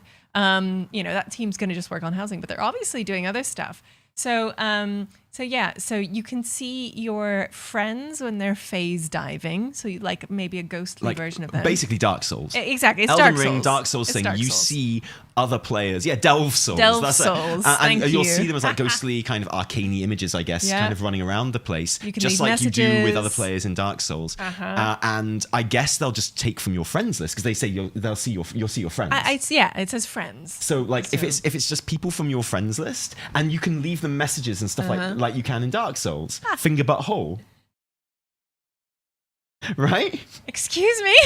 Because you can choose some select words in Elden Ring Dark Souls, and like finger is one in Elden Ring, obviously. The word butt, as in but not. Yeah. And then hole. So like the classic one that people leave is finger butt hole. Why not just finger hole? Because buttholes are funnier. Leaving out the butt gives you more options. I know that. But anyway, it never harms to be specific either. Yeah, I mean, if you're leaving a message for your friends. And dog. And so I don't know if we'll see finger butthole in there, but I'd be very surprised if we didn't see the option to leave the word dog. Put it that way. Oh, that's cute. That's cute. That's really good. Yeah. And like, again, something that we've just been told about without any details at all. Yeah, and everyone's like, wait, hold on, tell me more. Yeah. Like, I need to know more. Yeah. But it sounds brilliant. It sounds, just putting that Dark Souls functionality into Delves, in I think is fantastic. Like, I absolutely just genuinely love that. And I am interested in like these challenges that the cloak presumably unlocks in the Azure Vault as well. Yeah. How it sounded to me like there's going to be portals that took you to like other places even that were unlocked by your cloak. And they describe them as they might be. Oh, they can might I put have your screen on? Sorry. Yeah. It's gone now. Sorry. Sorry. Change the size of it. Yeah. So they described it as They might have boss rushes or unique challenge rooms. Cool. And you will need the cloak to access them. So yeah, it feels like you use the cloak, you use a portal, something like that. Yeah. Yeah. Sounds awesome. Yeah. Try finger butthole. Can't wait. And maybe people can leave each other hints about the challenge outside the doorway and stuff like that. Well, again, what happens? Yeah, right. People in Dark Souls often warn people that there's a thing hiding behind a door, Yes. or like, Nice. Another thing is like if you go to the edge of the ledge, a difficult to get to place, and there's nothing there, like no reward or ever. It's like waste. Nice. Yeah. And stuff like that. So like, yeah, it's gonna be really fun. Yeah. It's gonna be cool. And that actually, but again, the Azure Vault, and so the Azure Vault and the fact that the Ethereals are in the Azure Vault, it was also being clarified that it's nothing to do with the story. Like, it's not like there's no like revelation. They're not looking. They're just like, they've heard of this place called the Azure Vault. They're like, oh, that sounds like our kind of thing. We should go and ransack it. So they do. It's not connected to the main story at all. There's nothing to really speculate about there. Yeah. There might be some little tidbits in there, but it's not, unlike the dungeon, which is like mainline story. Yes. It's just like holistically kind of, thematic. Thematically. Yeah. I got that. Which I'm into, I guess. It just like, yeah, sure, okay. Yeah, why not? Yeah, Why not? but it's just that thing of like another role, and not even in. So there's basically, there's not a Koresh delve. No. There's a delve which is in the drag. We'll get there from Koresh, right? Obviously, there'll be like a portal in Tassavesh or something. Yes. So we're not going to have to go to the Dragon Isles to get there, but it is like a recognizable dungeon from the Dragon Isles, and I think a lot of people would have wanted a specifically Koreshi kind of delve, right? Because that's one of the fun things about delves. It's like we've got our kind of like undermined sewer delve, and it would be nice to have like, I don't know, like Koreshi Palace or something, It's or still like going to be like arcane, right? So you'll get that. and it'll be full and of also, sorry. No, I know what you're going to say. So carry on. The new what do we call it? Our new nemesis. Yeah. The Delve Nemesis, which I think is like the whole Delve Nemesis system, absolute triumph. It's super fun. Love it. It's really good. Really, really good. The next one, which will be replacing the underpin, is Nexus Princess Kaiveza. You remember her? Yeah. She did say she would be back. And she is. And she is. And I even fancy her chances because I'm shit at the Nemesis. I don't think I've done like level 2 yet. Of Underpin. Yeah. Underpin? Underpin. Yeah, I actually don't think I've done that one yet. Which I gotta give that a spin. Yeah, you got to clear all that stuff before the new patch. Mate. I do. Other bits. With a dungeon quality of life change. Oh my god, this is huge. They are introducing waystones, which are so when you die, you throughout the dungeon there will be little waystones. They show up on your map. You'll see them actually in game, and as you pass one, if you die, you are automatically come back at the closest waystone. So it just takes away any kind of ambiguity about where you're gonna res. Yeah. Because there is still like I'm Mythic Plus rating like 3,300 this season, which isn't like puts me in the 98th percentile though. So it's not like I'm a noob when it comes to Mythic Plus this season. But there are still dungeons where I don't know where I'm gonna res if I have to release. And absolutely. it's like, and I'm having like, that just very visual checkpoint absolutely is awesome. And a no-brainer, right? And you're very obvious. Sorry, apparently the achievement for Kaiveza killing you is let her solo me. I love it. Very, very cool. Cute. And what else is there? There's also the Mythic Plus lever. Another quality of life change there.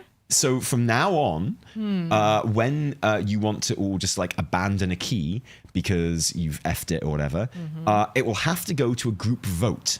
Someone will initiate a group vote to abandon the key, and if that vote doesn't pass, then if you leave that key, then you get a deserter debuff. I think it's I think you have a few chances before you get the debuff. Sure. I think it's if you repeatedly leave keys without doing the vote correctly, you will get a deserter debuff that people will see. Yeah, and they'll see it when you apply for groups on the group finder. Yeah. which is And wild. That's crazy. So it won't stop you going into dungeons. No, You'll still no, be able to but go in with people- your friends and but stuff like that. it'll be like a flag. Like who's going to take you in a group if you've got that like mark on you, that black stain. I right? feel like there's a lot to be said around this. I feel like people are discoursing, but ultimately I think it's a really good change. I think it's really cool. And well, I think there's going to be some difficult things to iron out in it. Like, I mean, if you just want to leave a key instead of leaving, you can just be horrible to everyone and maybe they can kick you and that wouldn't count.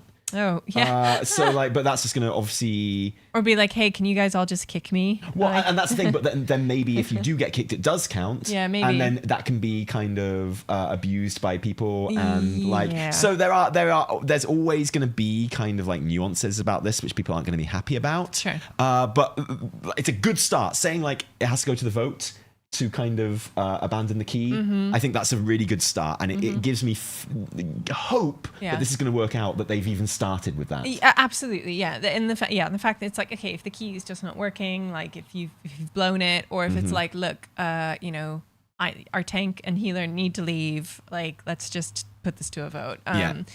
Hopefully that will encourage people just to be a little bit more cooperative and civil when it comes to leaving keys. Who knows? So, who knows? Yeah, well, we'll see how it pans out. But I Who like the knows? idea. I'm glad they're trying it. And if it doesn't work out, whatever, man. But yeah, I like when I first heard about it, I was like, and then when I heard about the vote, I was like, okay, that sounds okay. Yeah. Another feature, we talked about tier sets and how they look earlier, but how tier sets are going to work this season is that they have direct interactions with your hero talent. Interesting. So if you run a Void Weaver Shadow Priest, it's going to be different. It's going to have different interactions with your Force set than if you run the other one, The other Oracle. one. No, Oracle. Archon Yeah. Shadow Priest, for example.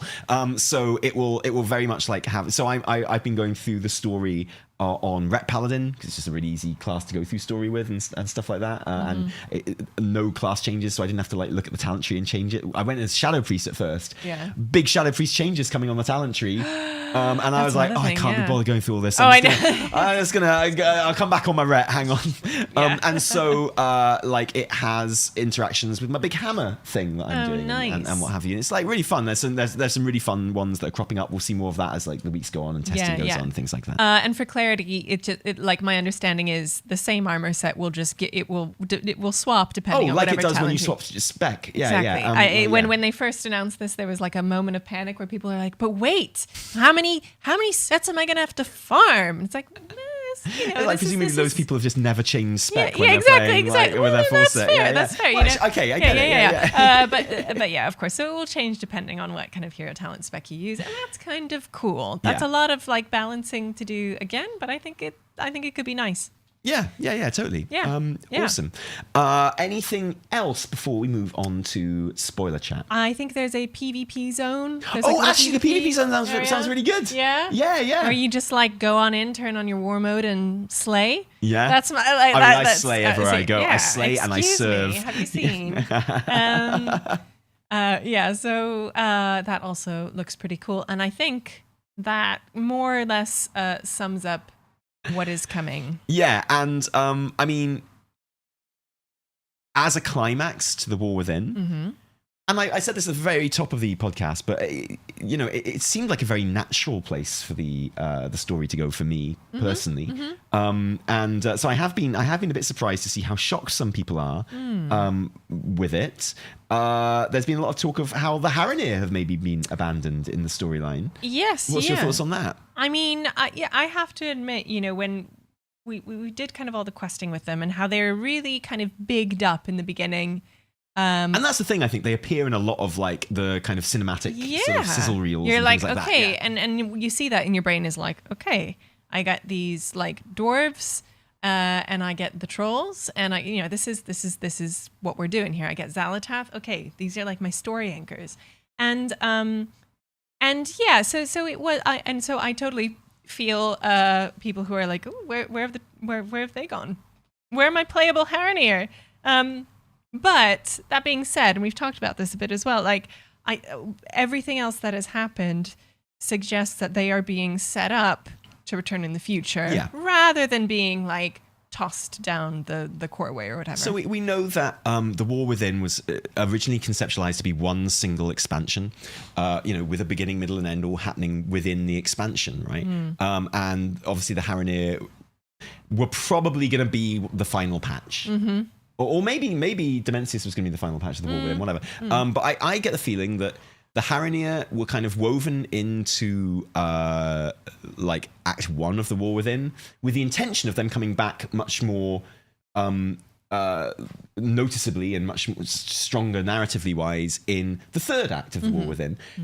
That's kind of being changed now. Where, I get the feeling that the Haranir and our interactions with the Haranir is integral to the climax of what is now the World Souls saga. Yes. And so they've been moved from Act 3 of the War Within to Act 3 of the World Souls saga. Yeah. So my expectation would be that they're going to be very important in The Last Titan.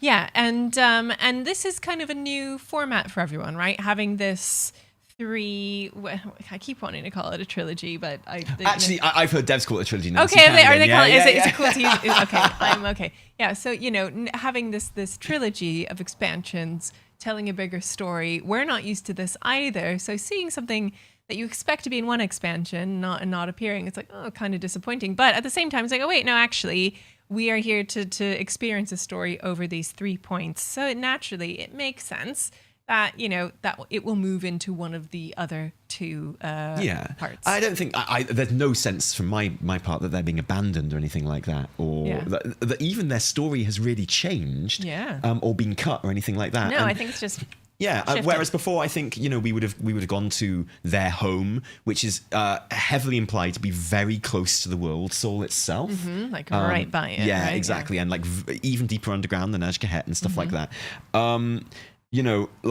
We might have gone there in the last patch of the War Within and enjoyed it for a patch. And I think that we're going to get more time with the Haranir than we would have done, as a result of these changes. And it's just going to be a little bit later on. But still establish them in the opening chapters of the War Within, before. I'm not worried we're not going to see much of the Haranir, put it that way. No. And I'm still convinced there'll be a playable race. 1,000,000%. 1,000,000%. Right. It feels doable. Ladies and gentlemen yes. of the listening audience, I'm now going to move on to spoilers. Oh, do we really want to do this on the podcast? I do want to do this on the podcast. There's one particular spoiler that people are going to talk about, and that it's going to be almost impossible to avoid. And so I just want to put it out there right now, because I think it's quite important with how the War Within leads into Midnight, the next expansion, right? Okay. So I'm just gonna mention it now. Okay. Can I just say, anyone who does not want to hear spoilers, I guess tune out for the super chats, and tune out for now. Also, we're gonna have to put a big disclaimer on the title of this podcast and everywhere, because someone might jump into it and start listening and then jump forward and then be hit with a So huge what we'll do spoiler. is we've got something on the screen right now. If you're listening to it, best just to stop listening to this podcast right now. We've got a Wowhead screen on our screen right now. Mm-hmm. If you want to silently scroll through the video of this podcast to the non-spoiler section, I will take the Wowhead screen off the screen when we're done talking about spoilers and we get onto the super chats. So that's when you'll know that we're not talking about the spoilers anymore. But we're about to start spoilers now. Ooh. Oh, I've got a spoiler bot actually. Where do you get the spoiler bot? Yeah, there we go. Babes? There's a spoiler bot. There he is. Oh well, he's kind of in the corner. I don't know why. What's he doing there? He's not very well placed at all. I don't know what he's doing there. Oh wait, can I? Oh, there we go. There he is. The spoiler bot is. I'm going to make the spoiler bot really big. Make him huge. And I will take it away, obviously, when we're done talking about the spoilers. But this is like a Dalaran level spoiler for the War Within, as in that it's obviously big and very important. But I mean, I don't think you're going to be able to avoid it. And I would definitely recommend going on to play the story on the PTR. It's not technically a red spoiler box. It's technically a blue spoiler box. It's all there on the PTR now. Yeah, but I want to give people a chance to go and experience it themselves. It's in relation to the story of the patch and characters in the patch, and something that people will talk about a lot. And we're going to start talking right now. So you noticed this when you came in, and I was kind of trying to hide it on my screen as it was happening. Yeah. But you noticed it anyway, and you were like, Well, I "What's going noticed on it there?" and I heard it. Yeah. And because there's no avoiding it. No, avoiding it. God. So we have an ally in our battle against the Ethereals who are trying to resummon Dimensius. Mm-hmm. And that ally, established very early on in the questing in the patch, is Xalatath. We are working with Xalatath in the patch. She's like on our side. Alaria is very, very not happy about it. And also, like it's you go. This is weak sauce, right? Yeah, you're like come on. Because I know I saw it and I was yeah. like, really? I know, really. And Locust Walker's given it all that. Like, no, we really need her help. There's no way we can possibly beat Dimensius without her help. And I was all like, that's weak sauce. Yeah. I'm not really into it. But the story then explains why we need her help. Okay. And like they're right, you know. Okay. Wait, don't tell me that bit though. Oh, but okay. Okay, but save some of it. Save some of it. She. Do you feel like it's the reason why we need her help is not just some sort of only she's clever enough or only she's powerful enough or something like that. The reason why we need her help is really good. Okay. And like is part of her history. Nice. And it's part it's like a genuine reason where you're like, oh yeah, I guess we do need her help then. And like she obviously really, really wants to get away from like she betrayed Dimensius and she wants to avoid paying for that betrayal. Right. So she's looking out for herself. Yeah, Okay, exactly. So makes that's but that's not the reason why we need her help. That's why she needs our help. Yeah. Because obviously the Ethereals stole the thing and they want to bring Dimensius back, and she really does not want Dimensius to come back. So that's why she's helping us. But the reason why we need her help is really, really good. Yeah. And is explained. And like I say, this whole patch and the story in the patch, it just explains shit. And it's satisfying explanation. That's and it's really, good. really good. And there's a bit where she reveals something to us about Locust Walker and Venari and the other Ethereals.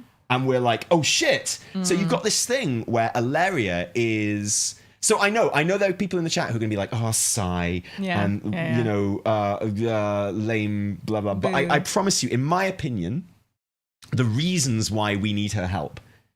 And like an Alaria kind of like she doesn't come right. You've got this really weird thing where obviously Alaria's like we just need to kill this bitch, right? Yeah. But then because Xalatath is telling her the truth about so much stuff and like revealing stuff to her and to us, there's this thing where despite herself, and this is a really interesting dynamic as well, despite herself, Alaria is starting to trust Xalatath, and like that's super interesting because you're like, well, what could they do with that? Yep.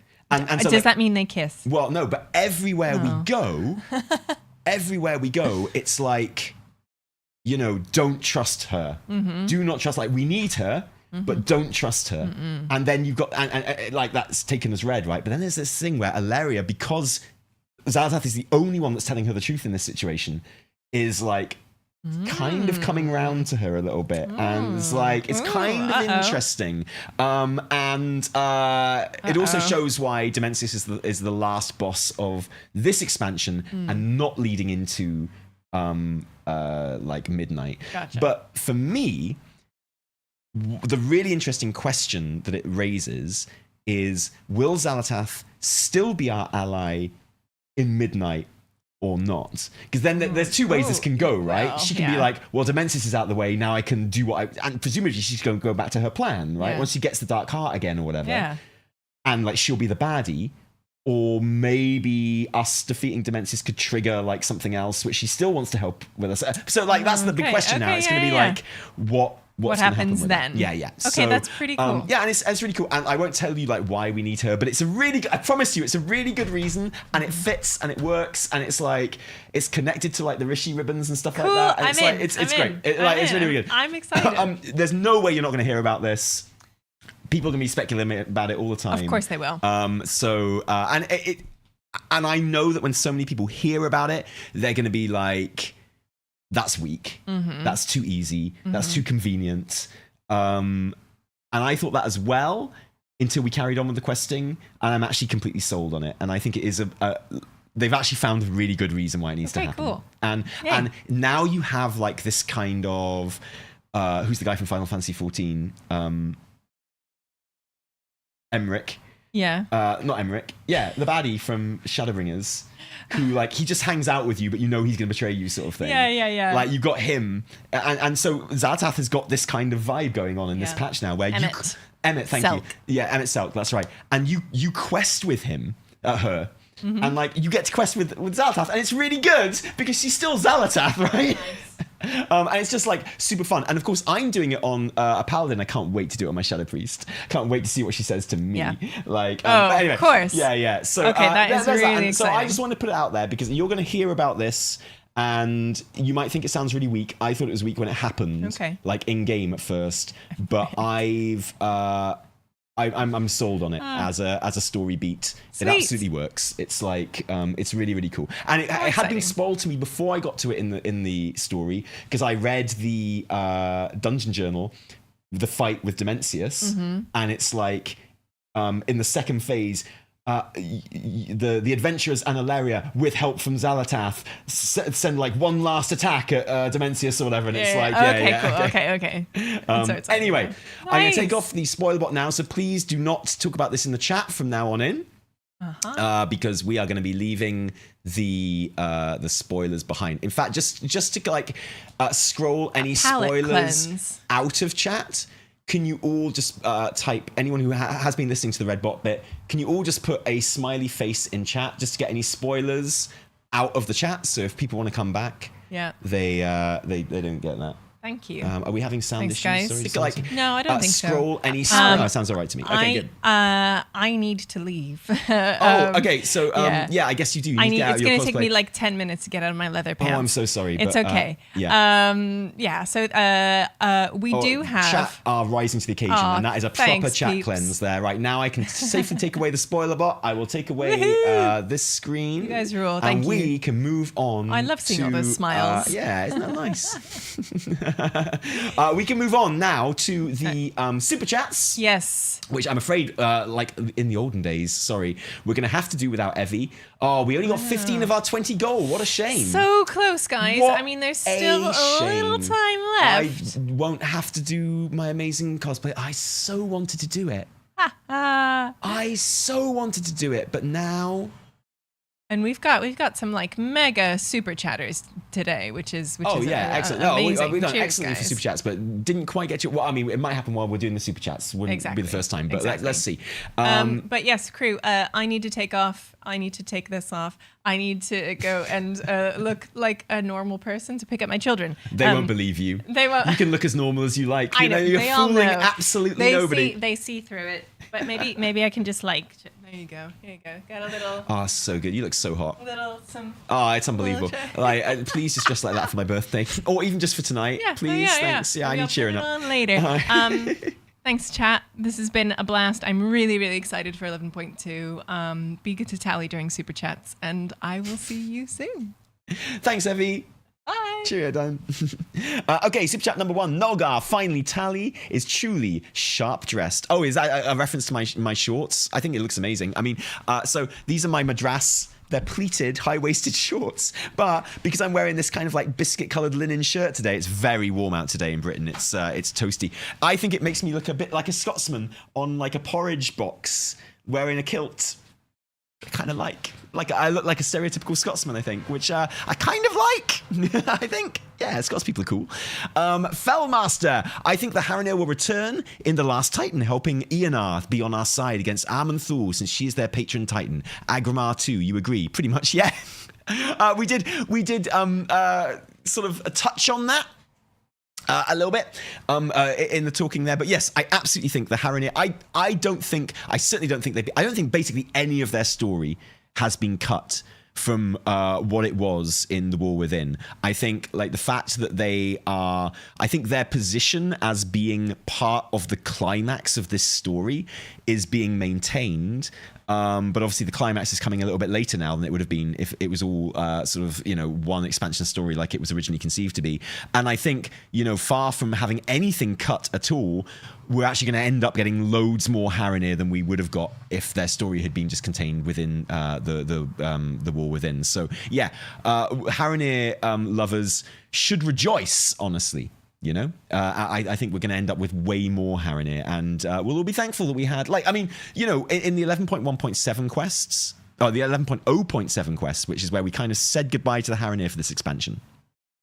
It was literally a case of Orwenya was like, I need to go out and investigate shit in the world, and all her buddies were like, no, let's not do that, Orwenya. That sounds like a dumb idea. Let's go back to our home deep underground, which is heavily implied to be very near to the World Soul, and which will undoubtedly be important in the Last Titan when all the World Soul stuff is going to happen. And so it's that. In much the same way, like the Legacy of Arathor storyline is kind of saying goodbye to the Hallowfall Arathi for the rest of the expansion, right? It kind of gave them a nice little sort of cap on their story for now, until they come back a little bit later on. So yeah, all the World Tree, all the Lunahia stuff, that's all coming, and I think we'll end up getting loads more of it than we would have done if it was all contained within the War Within. And I think that's a good thing if you're a Haranir lover, right? If you hate Haranir, you might not like that idea. It's fair enough, really.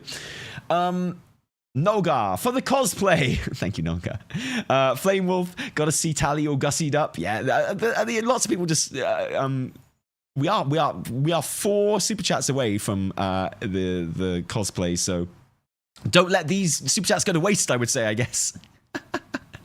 And Mary McKinnon, likewise. There's a little emote. I didn't know you could do emotes with super chats. That's really cool. Chris sadly can't stay, but wants to say hi to you both. And Evie, you look absolutely lovely. I'm sure she read that one come through, Chris. I'm sure she got... Oh, you're not here either, for that matter. Chris is no longer here. Evie's no longer here. But I'm glad that Chris said Evie looked great. Shout out to Plumber, New Khazalgar summary UI. Oh yeah, I love Plumber. Plumber and Dialogue UI and Narcissus, all by the same add-on developer. Which, they should just hire that guy, right? Straight up. Just a very talented UI designer. All his designs are so crisp and cool. I haven't had a chance to look at the New Khazalgar summary yet. But I believe it's live. I need to go and find... I've got Plumber installed, and it hasn't just popped up naturally, so I need to find out where that is and install and have a look. Because I love anything by that guy. I think it's fantastic. And quite often, I'm at the stage now where quite often there are features which I think are inbuilt in WoW, and they're new UI features, and they're not new UI features. They are from Plumber or Dialogue UI or something like that. Josh Terode, I'll see this later. Hi from Australia. You guys are great. Been keen to ask, what do you think will happen and what you personally do? A, +1 neutral housing in Silvermoon. B, +2 districts. Alliance get Belemeth. Or C, +2 and they're both neutral. It's such a confusing one.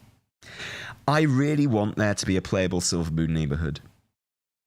I really want there to be a playable Silvermoon neighborhood. I want it to be cross-faction. I feel like you've got to be what's the reason for having a new neighborhood? Okay? And there's got to be a new neighborhood, I think, in the way that they're doing it, where neighborhoods are big things and you want to kind of live there and really settle there and stuff like that. If they're going to introduce a new neighborhood, there has to be a really, really good reason. And I feel like Silvermoon gives you so many good reasons for its existence.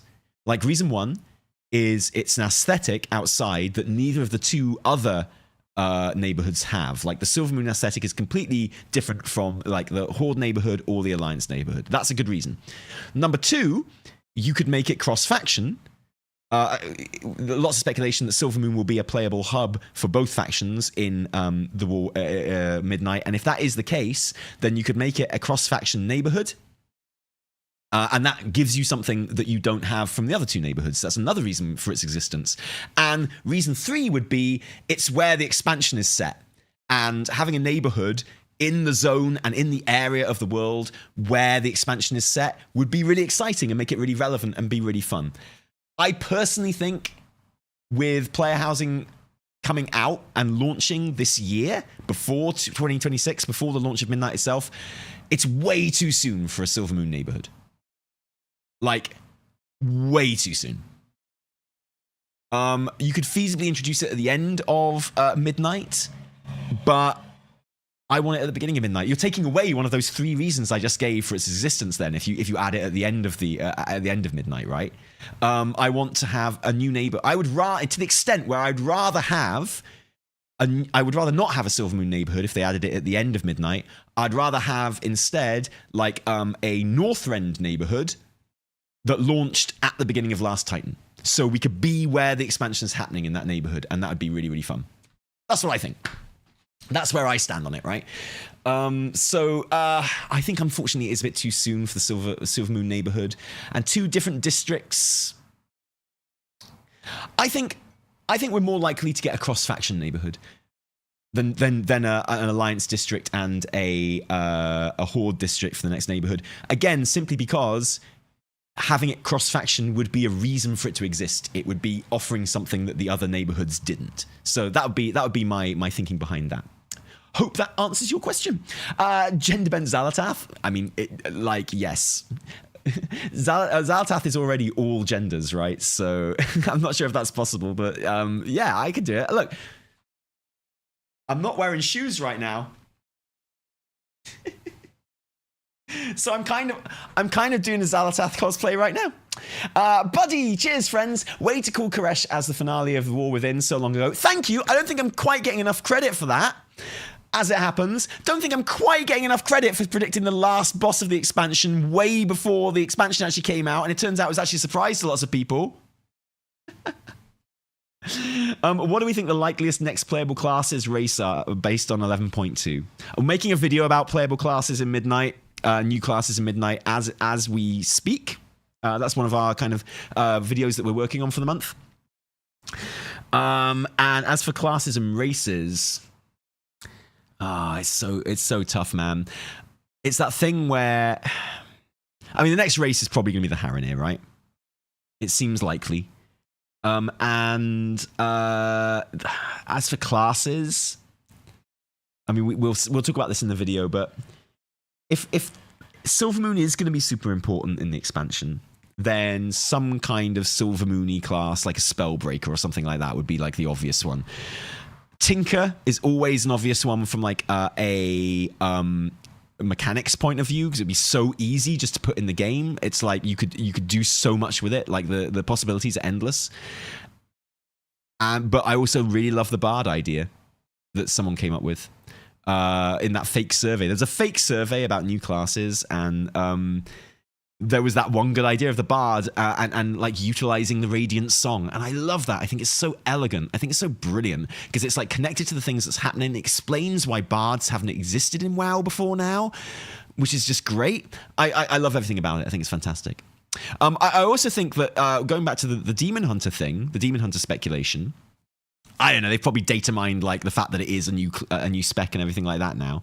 But, you know, I personally don't think a new Demon Hunter spec is particularly likely, but I would, like I say, I wouldn't be surprised to see kind of voidy effects for it and stuff like that, like a kind of a green fire thing for warlocks. And you could also take it as a hint, maybe, that this is maybe the start of other races being allowed to be Demon Hunters.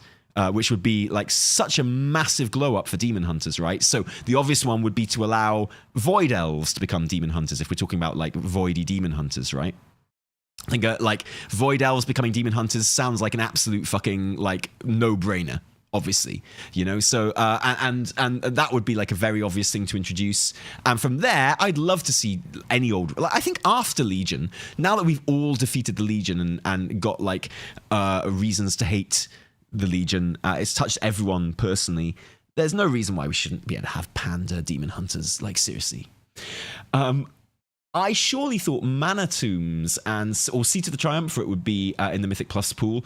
Like, why Halls of Atonement? Also, have you seen the Classic Plus survey? Elise, thank you for that one. Yeah, I'm actually like, not something we mentioned in the podcast actually, but I'm actually, if there's now, like, there were lots of things about the announcement that made me go, not sure about that, which I've since been won over on the more I found out about it and by playing on the PTR. Like, I've gone from yay, it's the concept that I thought it was going to be and wanted as well. But I don't like the sound of some of these details. Most of that has been washed away by playing the PTR. I'm like completely into this patch. I think it's like the story is wonderful. The vibe is immaculate. I think it's going to be really, really fun. Like the story is big and important, and it feels like the stakes feel incredibly high, and it's going to be super exciting. And I just think there's so much going on. And like, I think Dimensius, even if he's a shit boss, like just his whole existence is a beautiful thing. It's like, yeah, I love it. That raid is going to be, I mean, it's so up my alley. It might as well be sitting on my bed, like watching me sleep, you know? The one thing that I'm still sore about, the one thing that I'm still like, oh, fuck you about, is the fact that we've got both parts of the Tazavesh dungeon in Season 3. I don't want the second part of the Tazavesh dungeon in Season 3. Give me the Tazavesh part of the dungeon. Don't give me the whole, like, you know, Bronze Dragonflight time running part of it. I like, it doesn't fit in with the. Instead, give us Mana Tombs or give us Seat of the Triumvirate. Seat of the Triumvirate has even been a Mythic Plus dungeon before. You know, it's not like, okay, with Mana Tombs or something, you'd have to like twist it to be a Mythic Plus dungeon where it was never intended to be, and you know that can be really fun and you can do great stuff with that. But I can see why they might not want to. Whereas Seat of the Triumvirate was a Mythic Plus dungeon. I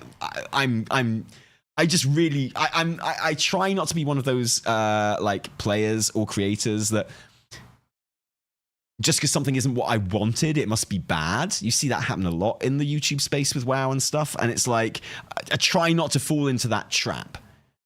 But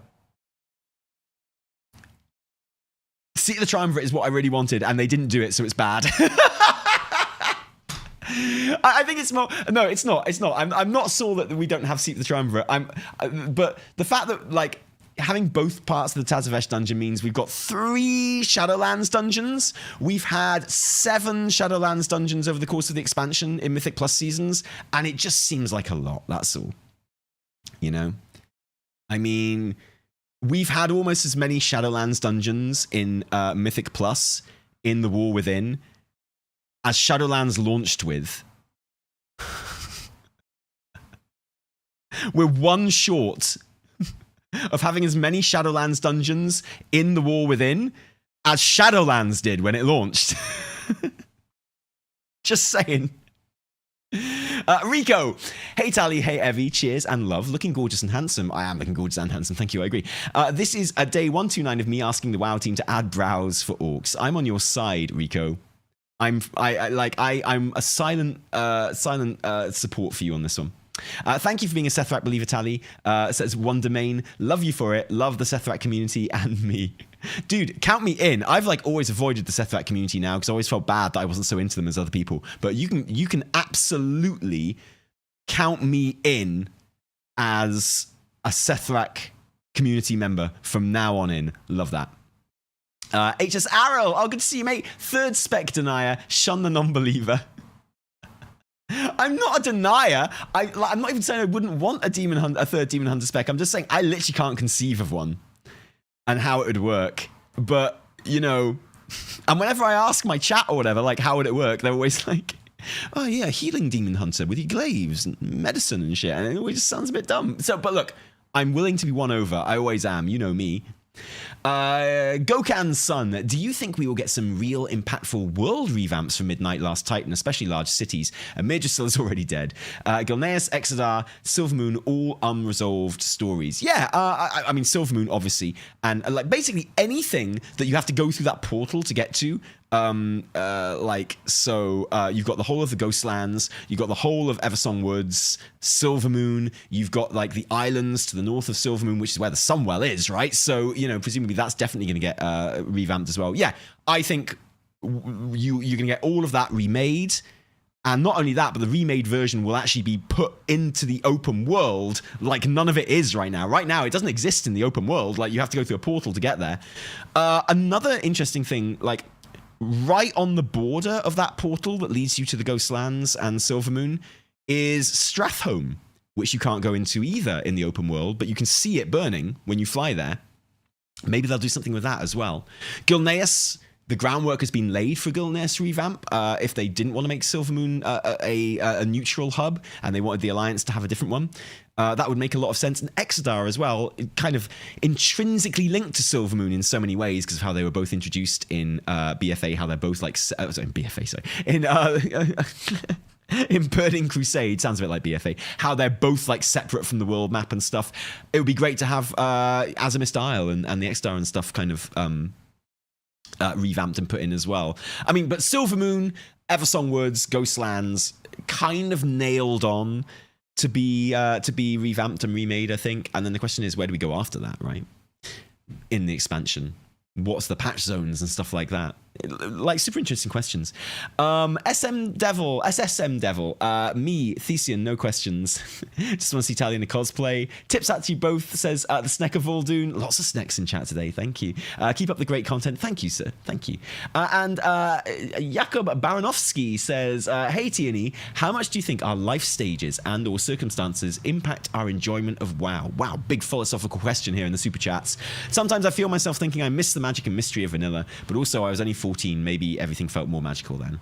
Yeah, I think that's something that Classic has really helped to clarify, like how much of our memories about how wonderful WoW was in the old days were WoW being objectively wonderful in the old days and better than WoW is now, and how much of it was the fact that we were young and in a really good time in our life, and we always look back on things as being kind of better than they were if we enjoyed them and things like that. And I think the answer is a bit of both. You know, like there is something magical about kind of vanilla WoW and classic WoW, and like you still do a lot of the time, I feel, get a sense of grandiosity and space and exploration and adventure and doing things on your own terms in vanilla classic WoW that you don't get in retail. And I'd love to see them bring that back into retail somehow, some way, not focusing on endgame for new players and such like. And that definitely is true. When people think about that it does exist. It's still there in classic now. But there are other things that, yeah, absolutely, were things that, you know, are things that we associate with it being a great time in our life and what have you, right? Same way as like everyone thinks that the best ever period of music in the history of mankind was when they were like coming to the end of high school or when they went into like university and stuff like that, right? You know, a lot of people, they played WoW when they were in school having great school days, and they associate it with literally the joys of childhood and not having responsibilities and things like that. I started playing WoW when I was like 25. I'm an old man. But you know, that was in Wrath, and yeah, I associate it with some difficult times in my life actually, but I still look back on it as a simpler time and what have you. But I'm like, yeah, I think there is I think the stages of our life can certainly impact our enjoyment of individual expansions beyond that as well. And whenever someone says, oh, this was the best expansion, this is the worst expansion, I think it's important to realize that a lot of that is colored by where we are at in our lives and the things happening in our lives at the same time.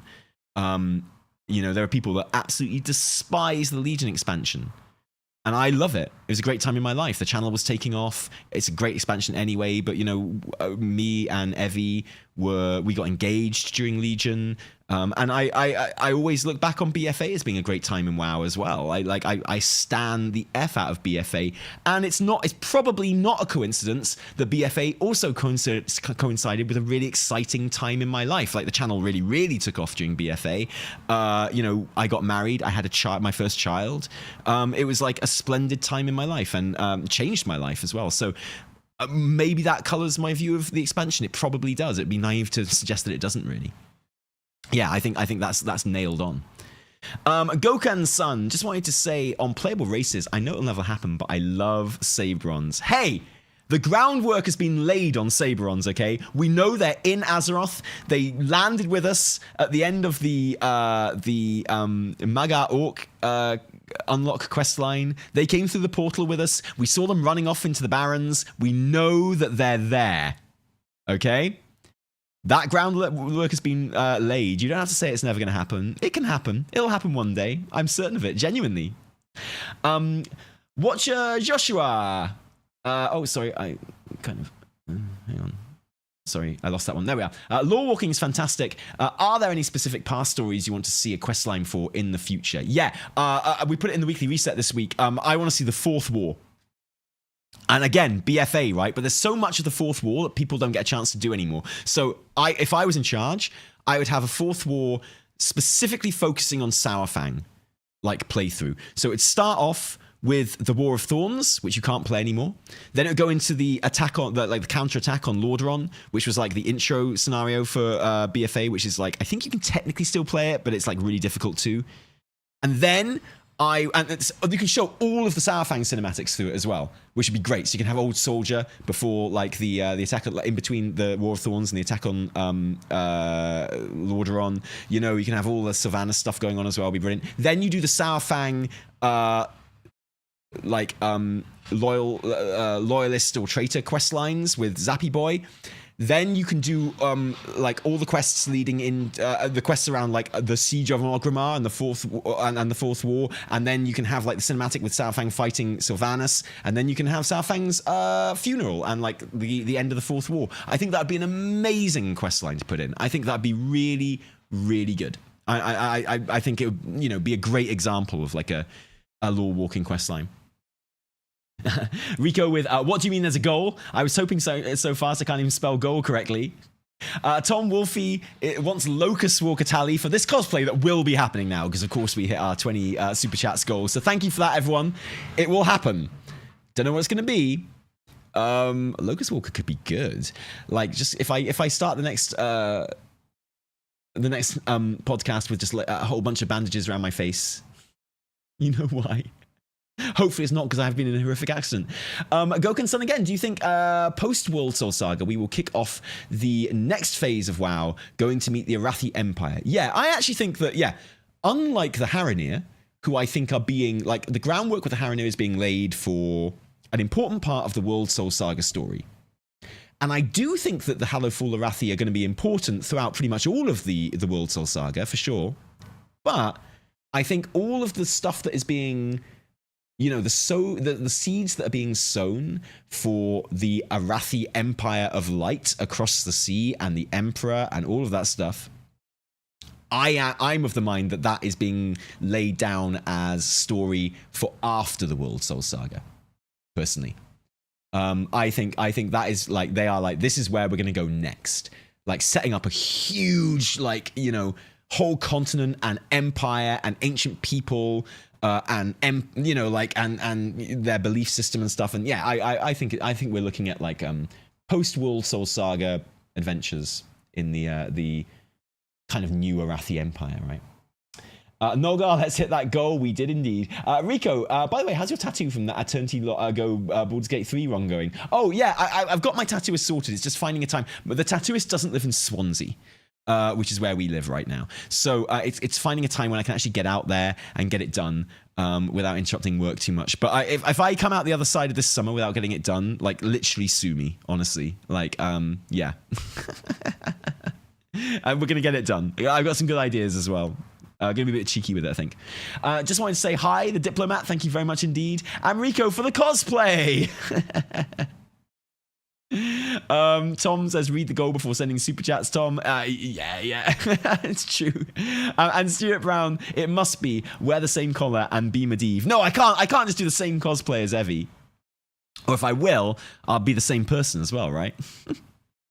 Charlie Cole says, use this and get a pint on me. Oh, thank you, I will. Any speculation for Midnight's 12.1 and 12.2 patch zones? Such an interesting question. Like, I feel like the question for me is always going to be, we know that Midnight is going to have an attack on the Sunwell by the Void, right? So for me, the big question about Midnight is, does that happen as like the first raid of the expansion? Or is it the last raid of the expansion? And like, if it's the first raid of the expansion, then that, in a way, gives loads more scope for the patches afterwards. And in a way, I kind of think it's more likely. I kind of hope it's the last raid of the expansion. I want it to be like the climax of the expansion. It sounds exciting. So, I think one of the zones has to be the void, right? Like, whatever the void is, the void realm, and whatever it looks like in the void realm, we have no idea. Whatever, like, the denizens of the void look like when they're in the void realm as opposed to in our reality, I think there's, like, so much fun you could have with that. And when else are we going to be able to do it, right? So that would seem like the expansion to do it. Go literally just to the realm of the void. And then there's this line, which, isn't a spoiler, that Venari says in the questing, which is like, I've been to the Maw, I know what the void fears. Maybe the Maw and, like, the realm of undeath is going to be important for, like, battling against the void. It certainly seems like maybe that's being laid down a little bit. So maybe there'll be some, like, other Shadowland zone that we go to. I hate to put that out there, but if it's good, right? I know, that'll be my thinking at the moment. Do you also think that the Dark Heart will become the heart of Dimensius? So, it's not a spoiler to say, because they've said this in interviews and stuff like that the Ethereals are using the Dark Heart to basically transfer all of the arcane energy that's in the remnants of this exploded planet into void energy to rebirth Dimensius. So whereas I don't think they're going to use the Dark Heart to become the heart of Dimensius, they are using the Dark Heart. There's that thing of, like, who will the Dark Heart become the possession of after we fight Dimensius, right? I feel like that's the big question. So I don't think it'll become the heart of Dimensius, because I think the story of the Dark Heart is not over, and I think it will go on much longer than I think the Dark Heart will be here much beyond Dimensius, put it that way. Yeah. Really good question, though. Fellmaster, Velen's new city when? During after the saga? Oh, great question. Yeah, we know that the Draenei are building, like, another new floating city thing, right? That was mentioned in not mentioned, literally kind of shown to us their plans for it during the Draenei Heritage quest line. That's not going to not lead to anything. That's definitely going to be important in the story. Will it be a World Soul Saga thing? I'm going to have to say, yeah, I think it is going to be a World Soul Saga thing. The Titans, we know, are going to be very important at some point in the World Soul Saga, and the last time we came across the Titans, it was because we were on an effing spaceship, right? So that would certainly seem to fit in with that. We were on a Draenei spaceship last time we kind of came into contact with the Titans, so it would make a lot of sense, really.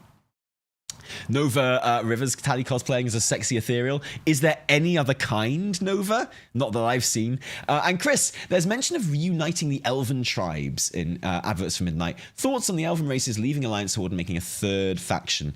I don't think you have to anymore, honestly. I think, like, with the faction war being kind of, like, not a going concern, there's space for the elves just to be reunited. And there's no spoilers at the moment, my shoot. The spoilers have been over for ages. We had a big red spoiler button on the screen when we were doing spoilers, so don't worry. Very easy to avoid on the video. I don't think that you need any other reason. You don't need to put, what I'm saying is you don't need to put anything in place to facilitate the elves all kind of getting back together and being friends again. You don't have to give them a faction, because there's not really any, we can all raid together, we can all dungeon together, we can all hang out together. I don't think there's any need for it, honestly. Whereas before, when the faction war was a thing, it was like, oh, the elves are going to become one faction together, and that gives it, like, a gameplay purpose. But gameplay-wise, there's no real difference between the factions anymore. So even less so now that Shadow Meld is going to be a potion as well. So Mythic Pluses can play whatever faction they like. Fellmaster says, I think Amanthul will try to reorder Sargeras. Oh, right, which inspires Ildan to help us get his sword back. I think this is due to Metzen's hint of a sword. That's a great theory, Fellmaster, and I love that this is the stage we're at. And this is one of the things I love about the World Soul Saga is, like, you make educated speculation about an expansion 2 expansions away. And I think, like, the existence of the World Soul Saga has been, like, an amazing gift to the WoW community in terms of speculating and things like that. I think it's fantastic. So here's hoping, something like that. My personal view is that Sargeras is the last Titan, and that all the other ones will die, and, you know, Iridikron will bop them on the nose, and his plan will happen, and he'll kill them all, and it'll only be Sargeras left. And, you know, obviously we need his help, and so we have to kind of find a way of working with the ultimate kind of big bad of WoW, really. If there is an ultimate big bad of WoW in the history of WoW, it's Sargeras. So it would be kind of fitting for him to be, like, you know, the climax of the World Soul Saga in some way, I feel. Anyway, I like your theory too. I like all different theories. Like I say, something I try very hard to work on, and I'm a human, so it's not always possible, but I always try to, if I'm doing speculation or something on the story, something I've seen some other people do, which I don't like, is where you invest so heavily in your own speculation that you can't possibly enjoy anything else happening, right? So you can be so invested in your own speculation, if the thing happens and it's completely different from that, it can make it very hard for you to enjoy the story that did happen, because you're like, well, I think my thing should have happened. Like, I talked myself into it. It made so much sense, right? So whereas I do think that a lot of my speculation just makes perfect sense, I work very hard not to get too invested in it, and I'm always like I tell myself that I'm always very happy to be wrong. You know, and that's where I stand with the Last Titan stuff. As long as it's good, I'm going to be happy. And that brings us to the end of our super chats. Thank you for bopping that target, guys. I really appreciate it. I will be in cosplay for the next one. Thank you for everyone who joined us on, it felt like a special episode of the podcast today, didn't it? And the weekly reset's going to be very similar for it as well. Thank you to everyone who joined us for this live recording. Thank you to everyone who's watching it on our YouTube channel in the podcast playlist later on. Thank you to everyone who's listening to it on your podcast listening platform of choice. It means a lot to us. Thank you. Join us for the weekly reset. Well, we're doing all this again probably, but scripted basically. And join us on Twitch for live stream fun during the week as well, and whatever videos we bring out on the YouTube too. Thanks for a lovely podcast. It's been great fun. From me, Taliesin, and Evertel as well. Until next time, cheerio.